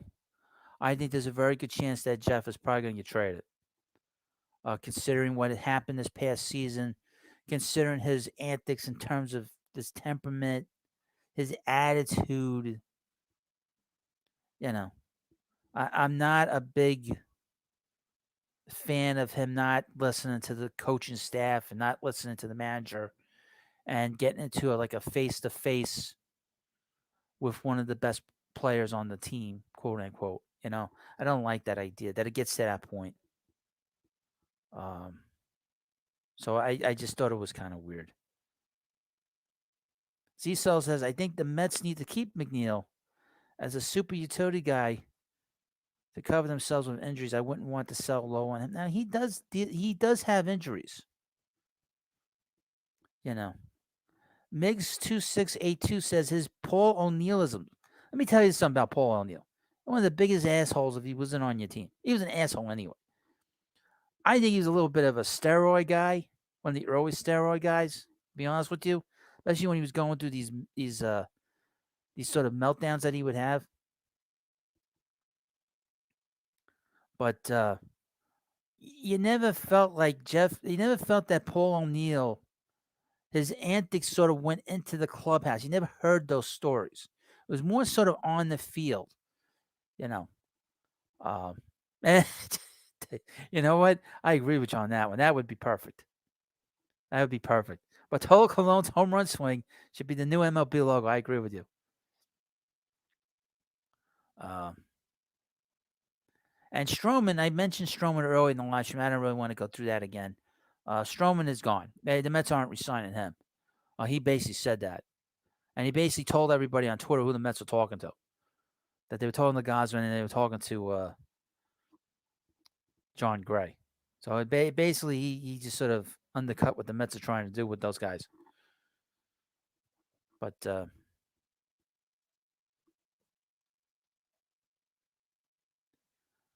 from Zisa, to be fair to Mcneil, I never heard anything bad about him before Lindor showed up. Here's the thing about Mcneil. We always knew about his antics on the field when he makes outs, but he was hitting 300. He hit 250. You know, hit 250 this past season or something like that. From Aris Soto. Hi, new. Who was the manager named Aris Soto new on your channel? Oh, thank you, Aris. Who was the manager? We don't have a manager yet. Mets don't have a manager just yet. But their names are out there. Buck Showalter, Brad Ausmus, Joe Espada, and Eric Chavez. But probably it'll come down to Ausmus and probably Showalter. They need a guy who has experience. And you never know. There might be some guy on the side, maybe a Bruce Bochy. That's a good one. And Keith, mentioned this about Bochy.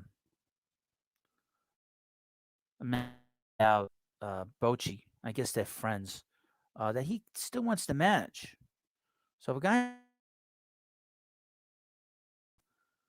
So here's a little rumor. This is from a channel. I've been on a live stream with him. I Talk Studios YT. He has pretty good sources. Hearing that the Red Sox are meeting with Trevor Story tomorrow or Tuesday. So Baez it looks like he might be the musical chairs. See, I told you folks that he might be looking to play somewhere else other than shortstop.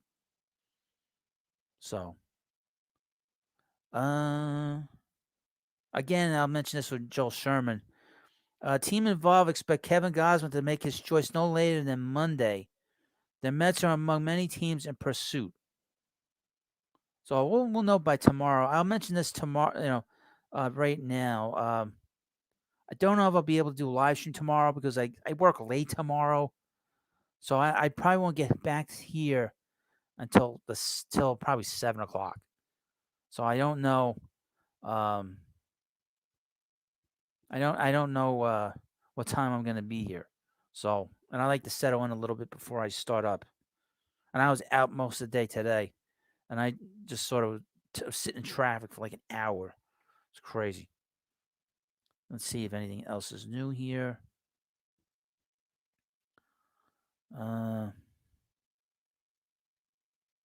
Also, Byron Buxton signed a 7-year, $100 million contract with the Twins. Crazy. He signed a 7-year deal with the Twins. And I remember last offseason, all the YouTubers except for me did videos on him saying he was coming to the Mets. And I said, don't pick him up. He's not a good player. He can't stay on the field. And he didn't stay on the field this past year. Stoney asked me this. Do you think we will have a manager before December 1st or on December 1st? No, on both of them. I think that the Mets will have I think the Mets will have a manager before the end of the month of December. Probably the second week. Well, we'll see. I mean, I don't. We haven't heard anything about the manager. I haven't heard anything about who they're going to bring in to be the manager here. Um, at all. The names, and I mentioned the names earlier, but we haven't heard anybody. To be honest with you, and I'm thinking that probably if they were to do something, let's say, got this week, and I think it'll be before Christmas. Let me take a look at my calendar on the side. Now, in the meanwhile, please like this video and subscribe to the Baseball Hut. In all likelihood, I don't see them naming a manager Christmas week or even the week of New Year's week. I don't see them doing that. So just doing it based off of just over, common sense. See, the Mets are going to be very active. All the teams can't do any like player movements, but the Mets will be active because they don't have a manager and they don't have a coaching staff other than the pitching coach. So if they were to name a manager, I would think the week before the week of Christmas. So between next week, which is the 6th business day, and the 17th, the business day, during that time, we'll probably have a manager. So it's gonna be a while before the Mets have a manager. Probably one, two, probably in the next 2 weeks that they'll name a manager. I think that's what they'll do. I think they'll name a manager in 2 weeks. And we'll still be talking about the Mets. I mean, I think the Mets are in a very interesting position, and I'm glad that I do a lot of Met content. I just don't want to be talking about the CBA because some of the other channels will be doing that. Let's see. Hold on, I need a drink. Look.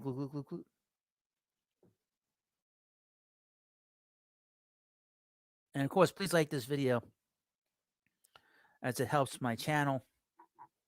Also, please subscribe to the Baseball Hut. Also, I want to point out that I tried something new and I think it's working out pretty good. It keeps the bots out. So you have to participate in the chat. You have to subscribe to the channel. As you can see, I answer your questions if I can. Please be respectful to the people in the chat. I think you all know that. All be adults here. I don't have to send so many people off into the phantom zone. Now, I don't have to do that so much. Even the Yankee fan, he was respectful, wasn't he? Surprisingly so. Surprisingly so, he was very respectful, which I don't normally deal with Yankee fans too often around here. But once in a while, a Yankee fan will come skulking around. And I had one here the other day. He was calling them the Mutts. I sent him off packing into the phantom zone pretty fucking quick. And that's what I do when I block people. I don't just send them packing. They get like the whole phantom zone send off that Jor-El did with General Zod. I love doing that. Aristotle asked me, "Hi, did you think Mets will sign Baez? You think I'm 50-50 chance, I think. 50-50 chance. Now, according to this report, this tweet from that I mentioned, the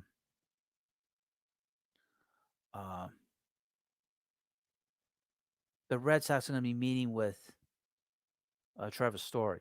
That's one of the other teams that the Mets have to deal with in terms of where Baez is going to go. They said Baez is going to decide. Baez is going to decide by December 1st. So we'll have a pretty good idea by Tuesday where he's going to go, I think.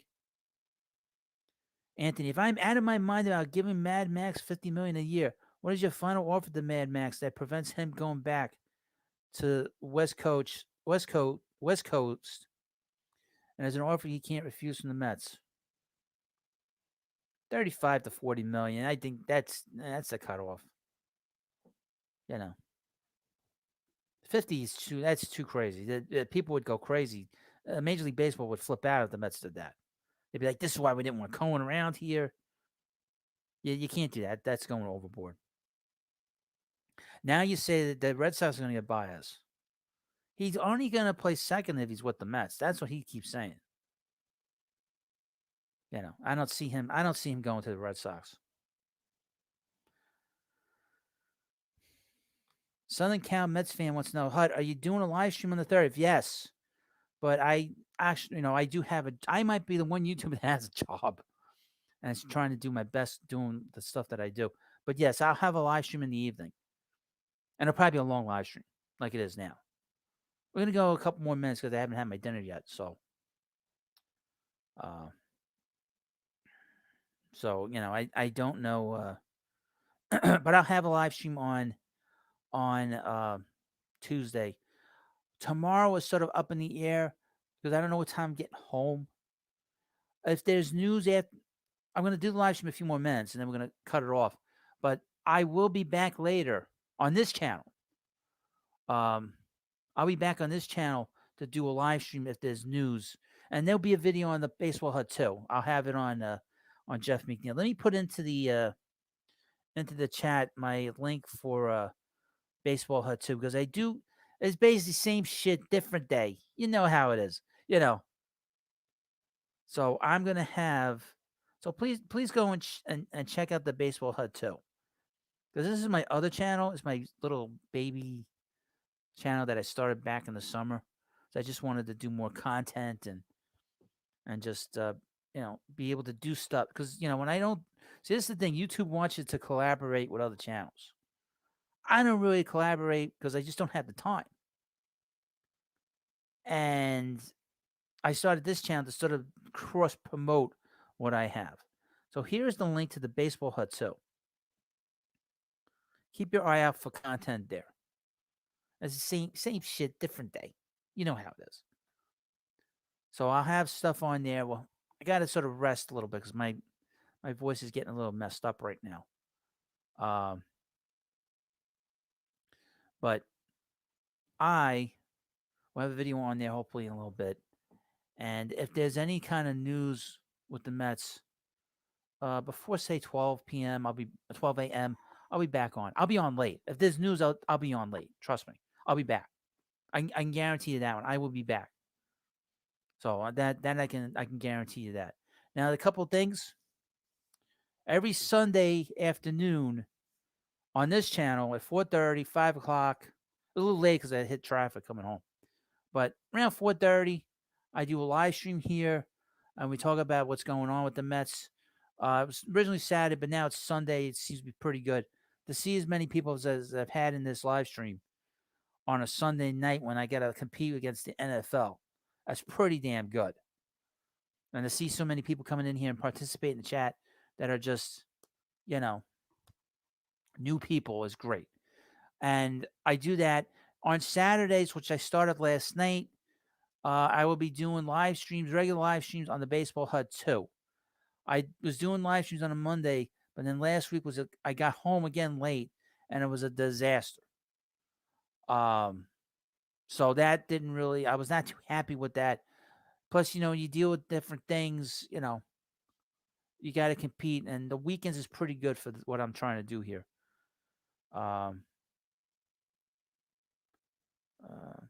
Southern Cal Mets fan, there's going to be a lot of news in the next few days. For absolutely, there can be players flying out of here. Plus, you had the non-tenders.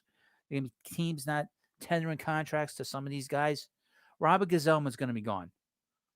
That I can guarantee. The Mets will get rid of him. I would be shocked if he stayed. They offered him a contract. Anthony says this, and he's a little out there. If Baez signs elsewhere, where would they go for Bryant and put Escobar second? Yeah, I would think that. I can't believe Mcneil and Lindor can't deal with each other again next year, right? Nah, I don't think so. I don't think that's happened. Fantasy Sports Revolution. Mets need to get one of Mad Max, Ray, or Gausman this rotation. Well, the talk is tonight it's either going to be either a Scherzer or Gausman plus another pitcher. I don't know it's plus another pitcher before the first. But Mad Max and Gausman are going to sign. Both of them are going to sign before the deadline. So let me just see any more tweets if I need to talk about anything.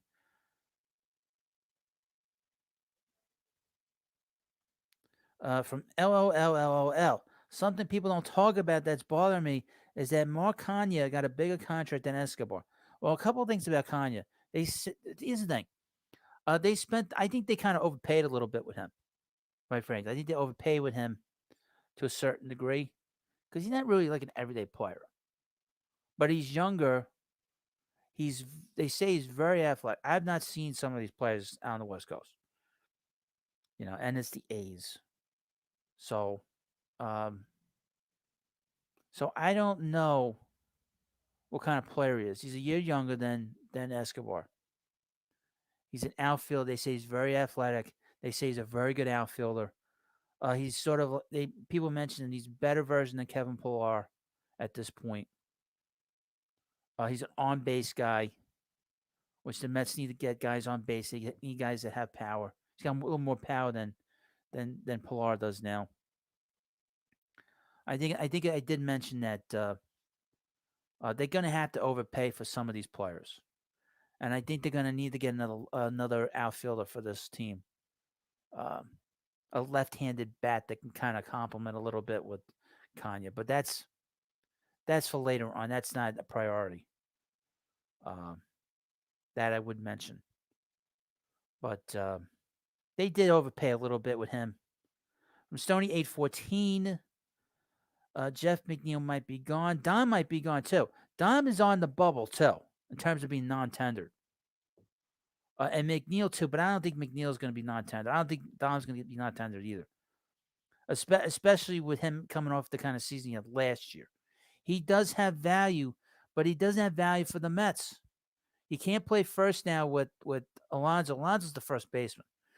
They brought in the center fielder and another outfielder, so he can't really play left field now. And he's not a good left fielder anyway. Nimmo's going to be the left fielder in all likelihood. So he's not going to have any position. You don't want to DH him. He had a horrible season this past year. You can't DH. So he has no place to play. He's probably going to get traded. Just common sense dictates it. When that happens, I don't know. That I couldn't tell you.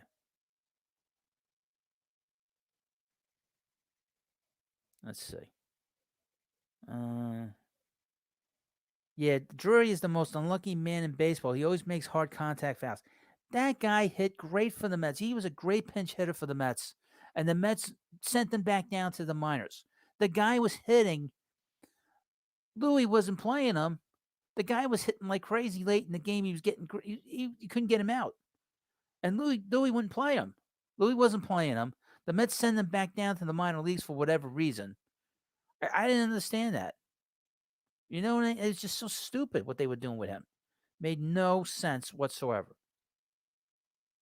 Made no sense under any circumstances what they were doing with Drury.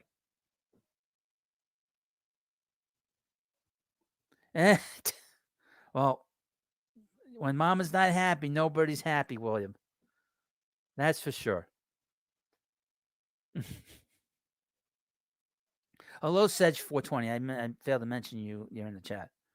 I think they need to bolster their bullpen big time. What do you think, Hut? The bullpen's not really a priority right now.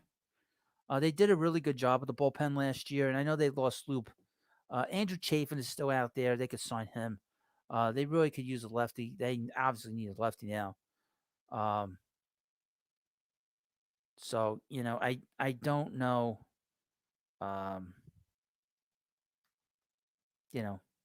Where they go with the bullpen. It's not a priority right now, and they're not gonna like trade Diaz. Diaz is gonna be a closer.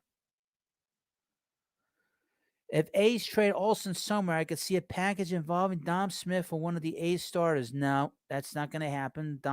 Then you're saying Olsen's going to play first. Pete's the first baseman.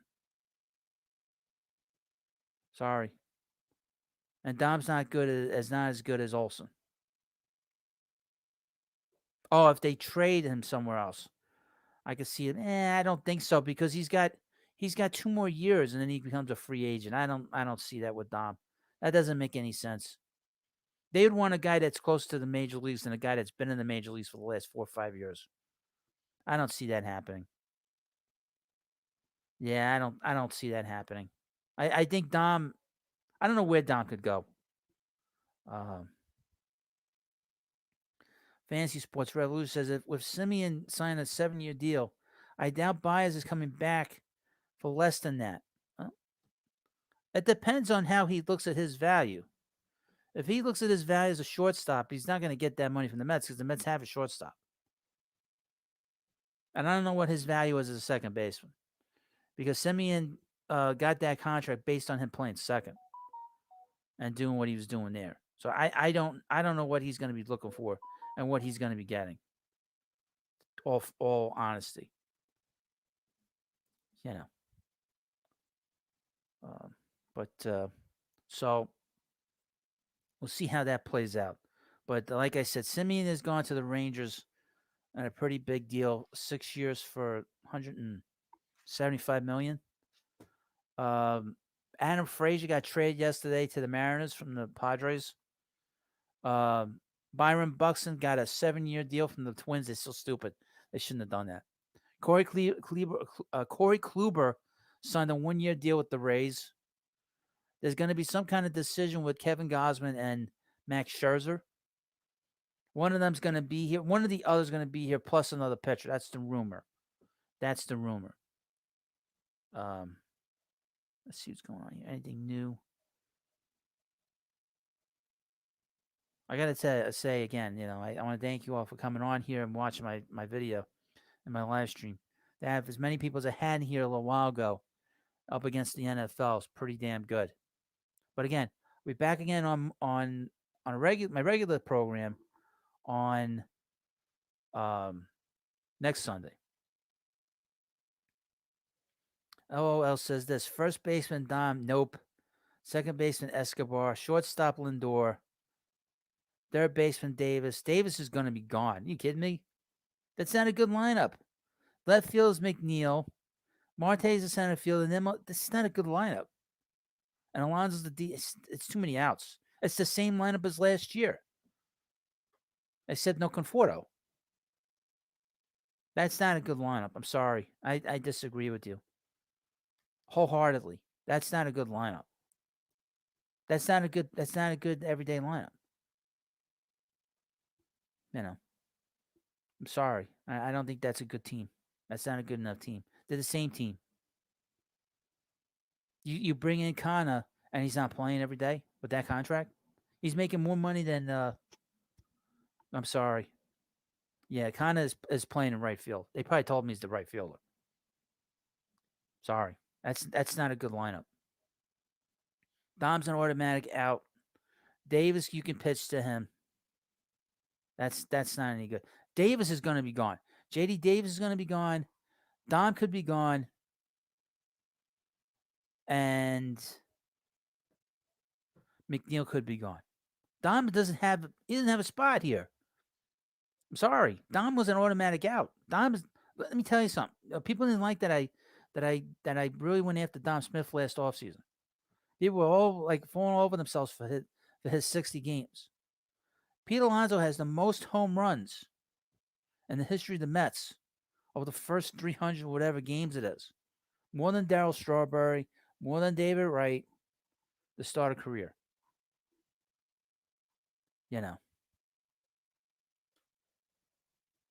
I just don't. That is not a good lineup. And you don't even have Baez in this lineup. They will not score any more runs than they did last season. It would be a struggle. It would be an absolute struggle to watch this team play every day. And LOL, Mcneil may deserve to be a bench bat. He's an everyday. Jeff McNeil is an everyday player. He's shown himself to be an everyday player, but he's not a left fielder, and I don't think he's going to be. You want my honest opinion on Jeff? I think Jeff's going to get traded. I think Dom could be gone. Davis is definitely going to be gone, especially if they signed Escobar and he's going to be bouncing around, and they're talking about Baez. Davis is gone. He's gone.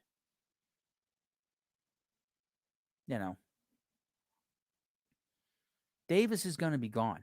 I don't see him coming back here. Well, and I don't even know what kind of value he has as a player, to be honest with you. But I don't expect him being back. Now, here's a little rumor. The Los Angeles Angels are interested in Louise Castillo. This is from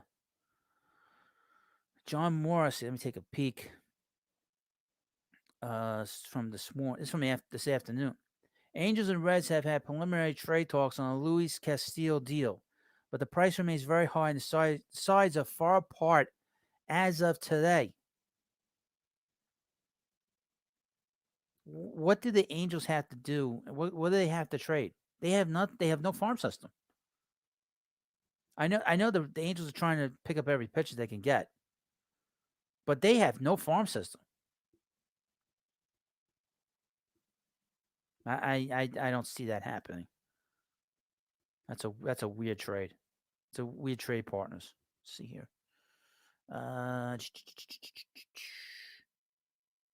So Marcus Semien has gone to the Rangers. Yankees had interest, but they didn't sign him. Okay. Here's from an account called Eno Saris. Writes for The Athletic. Hearing from a couple of places that John Gray will make his decision soon. Plus slider, the curveball's above average outside of cores. And a team that gets him will believe they can maybe make some changes on the fastball profile, which fit cores. Either way, floor is super high. I don't know about that. I don't know about that one. And Michael Mayer, Mets says Mets, Mariners, and Rangers are three of the teams that have shown interest in John Gray. We'll see where he goes.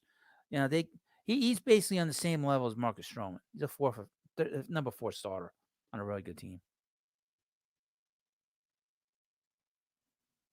We'll see. But there was, like I said, talk that the Mets would. There's another pitcher out there. It might be John Gray. Just see if anything else I need to talk about. Again, if you want me to read your chat, I will read it. But you gotta subscribe. KTU Rob says JD Davis, Mcneil, and Smith are all going to be gone.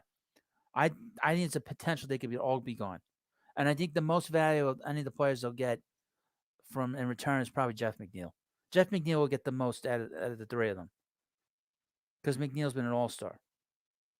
Don Smith's had 60 games, can't stay healthy, and same thing with JD Davis. He had a good 2019.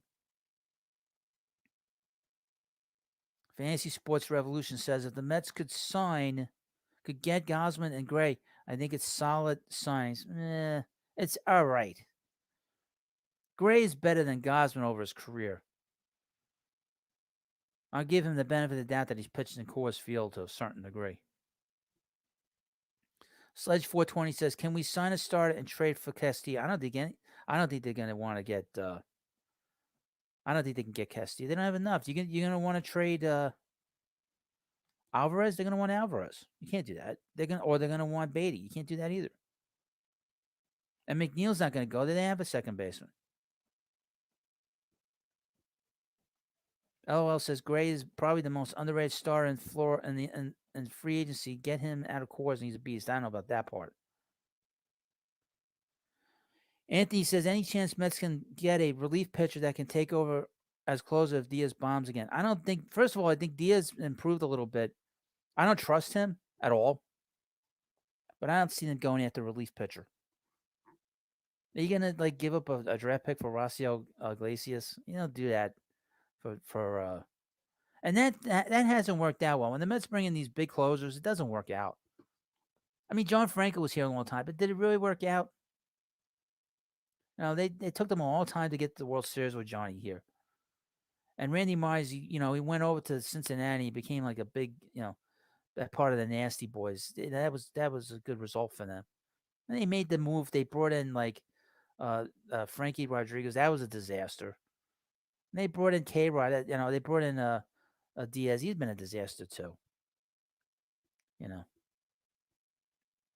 I don't know that he they're not going to bring in another reliever. Right? You need to develop your own relievers. Southern Cal Mets fan came back. That bump K-Rod. I mean, really, you develop your closers. I mean, they develop familiar. If Familia hadn't thrown those pitches to Alex Gordon, they probably wouldn't have won that World Series. If they weren't like cheating, I mean, what? There was rumors that the last year, last offseason, that the 2014 Royals were like um, were cheating. They were doing what the Astros were doing. Let's see what else is going on here. All right. Fantasy Sports Revolution. Which two stars do you think the Mets sign? I think they'll sign either Kevin Gausman or Max Scherzer, and they'll sign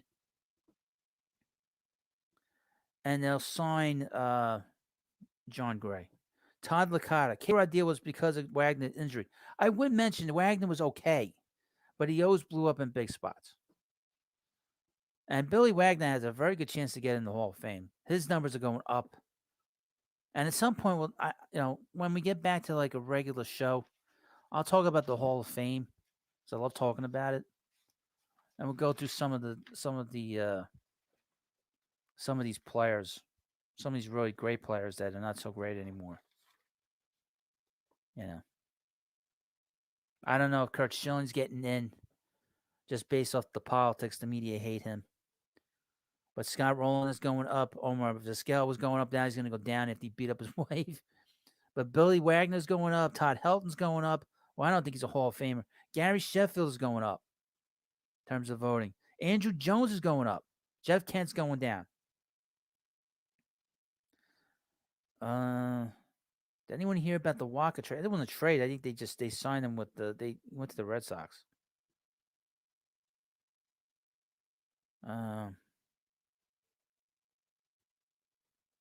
But yeah, I'm not big on John Gray. I mean, you could take him or leave him.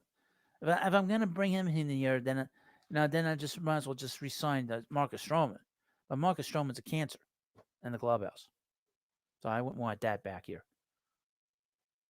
Stony 814. I heard Jeff Kent is an a-hole. He is. I mentioned him a couple weeks ago, last week. He's not a nice guy. He was not nice to the Met fans when he played here. I could tell you that. He's a jerk. Jeff Kent's a jerk. That's why his numbers are going down. That's why he's not respected in the game. He treated the media like jerks. He was a jerk to the fans. It's also a reason why he bounced around. It's a reason why the Blue Jays traded him, because they knew he was a jerk. And when he got here, he treated the other Met players as a jerk.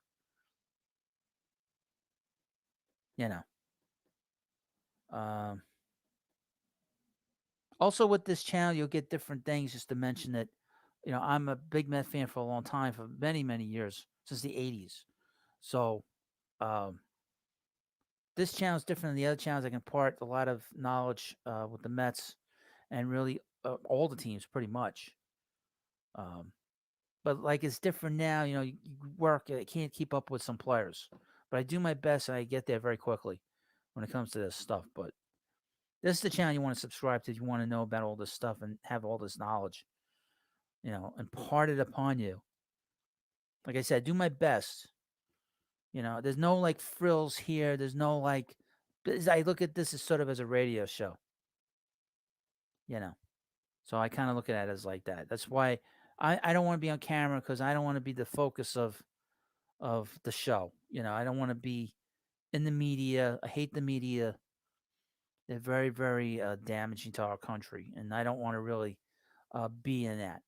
A lot of people complain to me that I should be a reporter. I have to do the facts. I was like, that's no fun. I say I'm a fan. I want to be a fan, and that's what I am. I'm the fans channel. It's funny. I was annoyed for many years because on SNY they had this game show where they would bring out the pros like Gary Cohen and Howie Rose to do these trivia shows, and they bring in these fans and stuff. And it always bothered me that the fans didn't know shit. These guys didn't know anything. These fans don't know anything. These fans are morons. It's stupid. They don't know anything. They don't know anything about the Mets. And Gary and Howie are like, they know everything. But these guys didn't even they weren't even any good. And I was like, all right, they did it for 2 years. Okay. So I was thinking, all right, if they have it a third year, I'm going to go down to City Field and I'll, because you had to compete. You entered there and they asked you questions and you go and move on. And I was like, I could have done it. I should have done it. These guys didn't know what the hell they were talking about. So, I know a lot about the Mets. I know a lot about Major League Baseball's history. So, you have any questions, even on um, Major League Baseball? I know it. So, and I don't need to look at the analytics. I still do things based off of what I see. Yes, Garcia went to the Marlins. Garcia went to the Marlins. Uh, and you know, so that really it's weird what they're doing. I don't know what they're doing either, to be honest with you.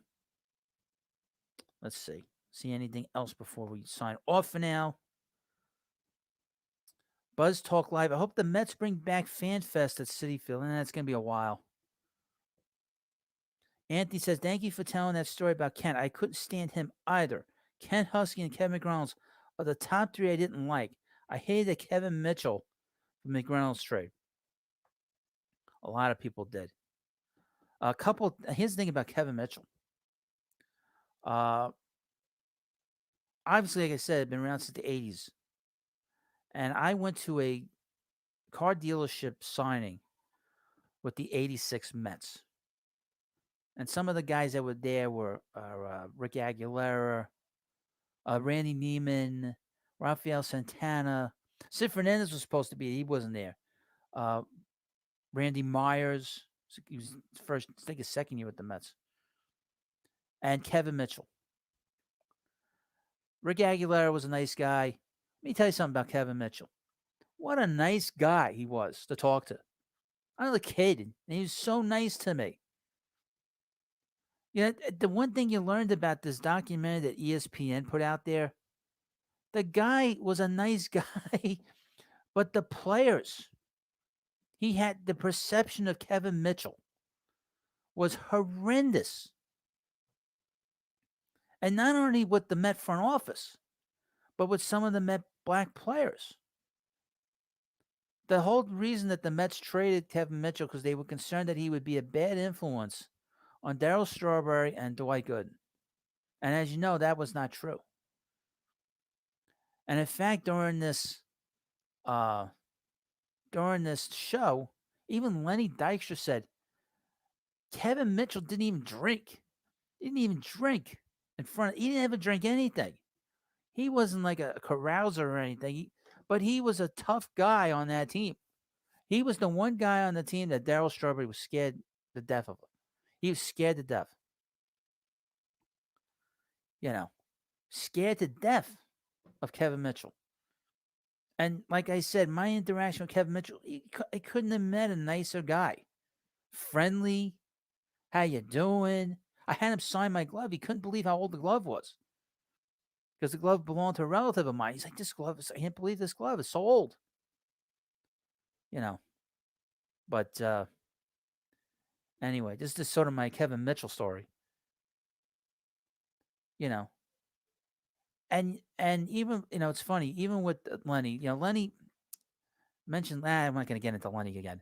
Let me tell you something. If you're on Twitter, if you guys are on Twitter, you need to follow Lenny Dykstra's Twitter account. It is hysterically funny. It's hysterically funny.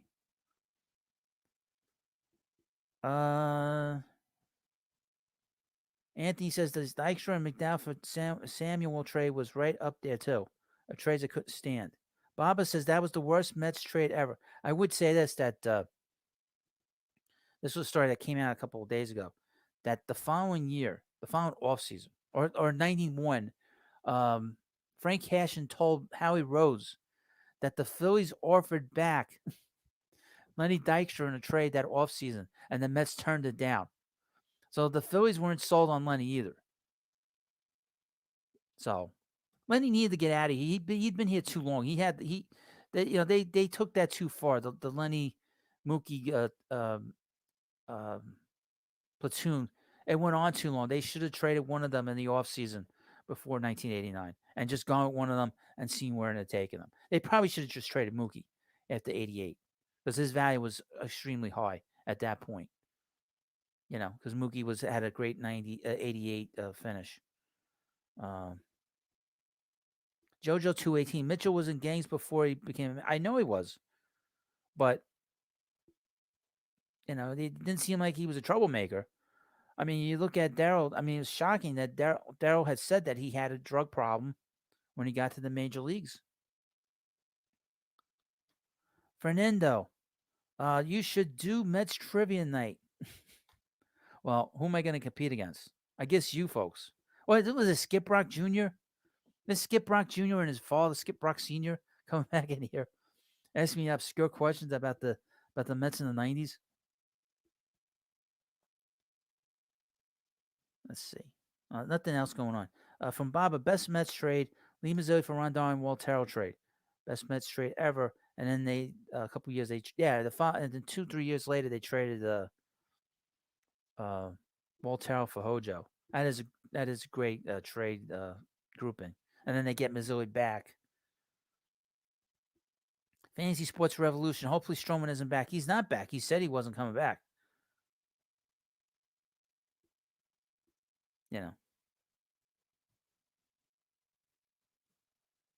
Anyway.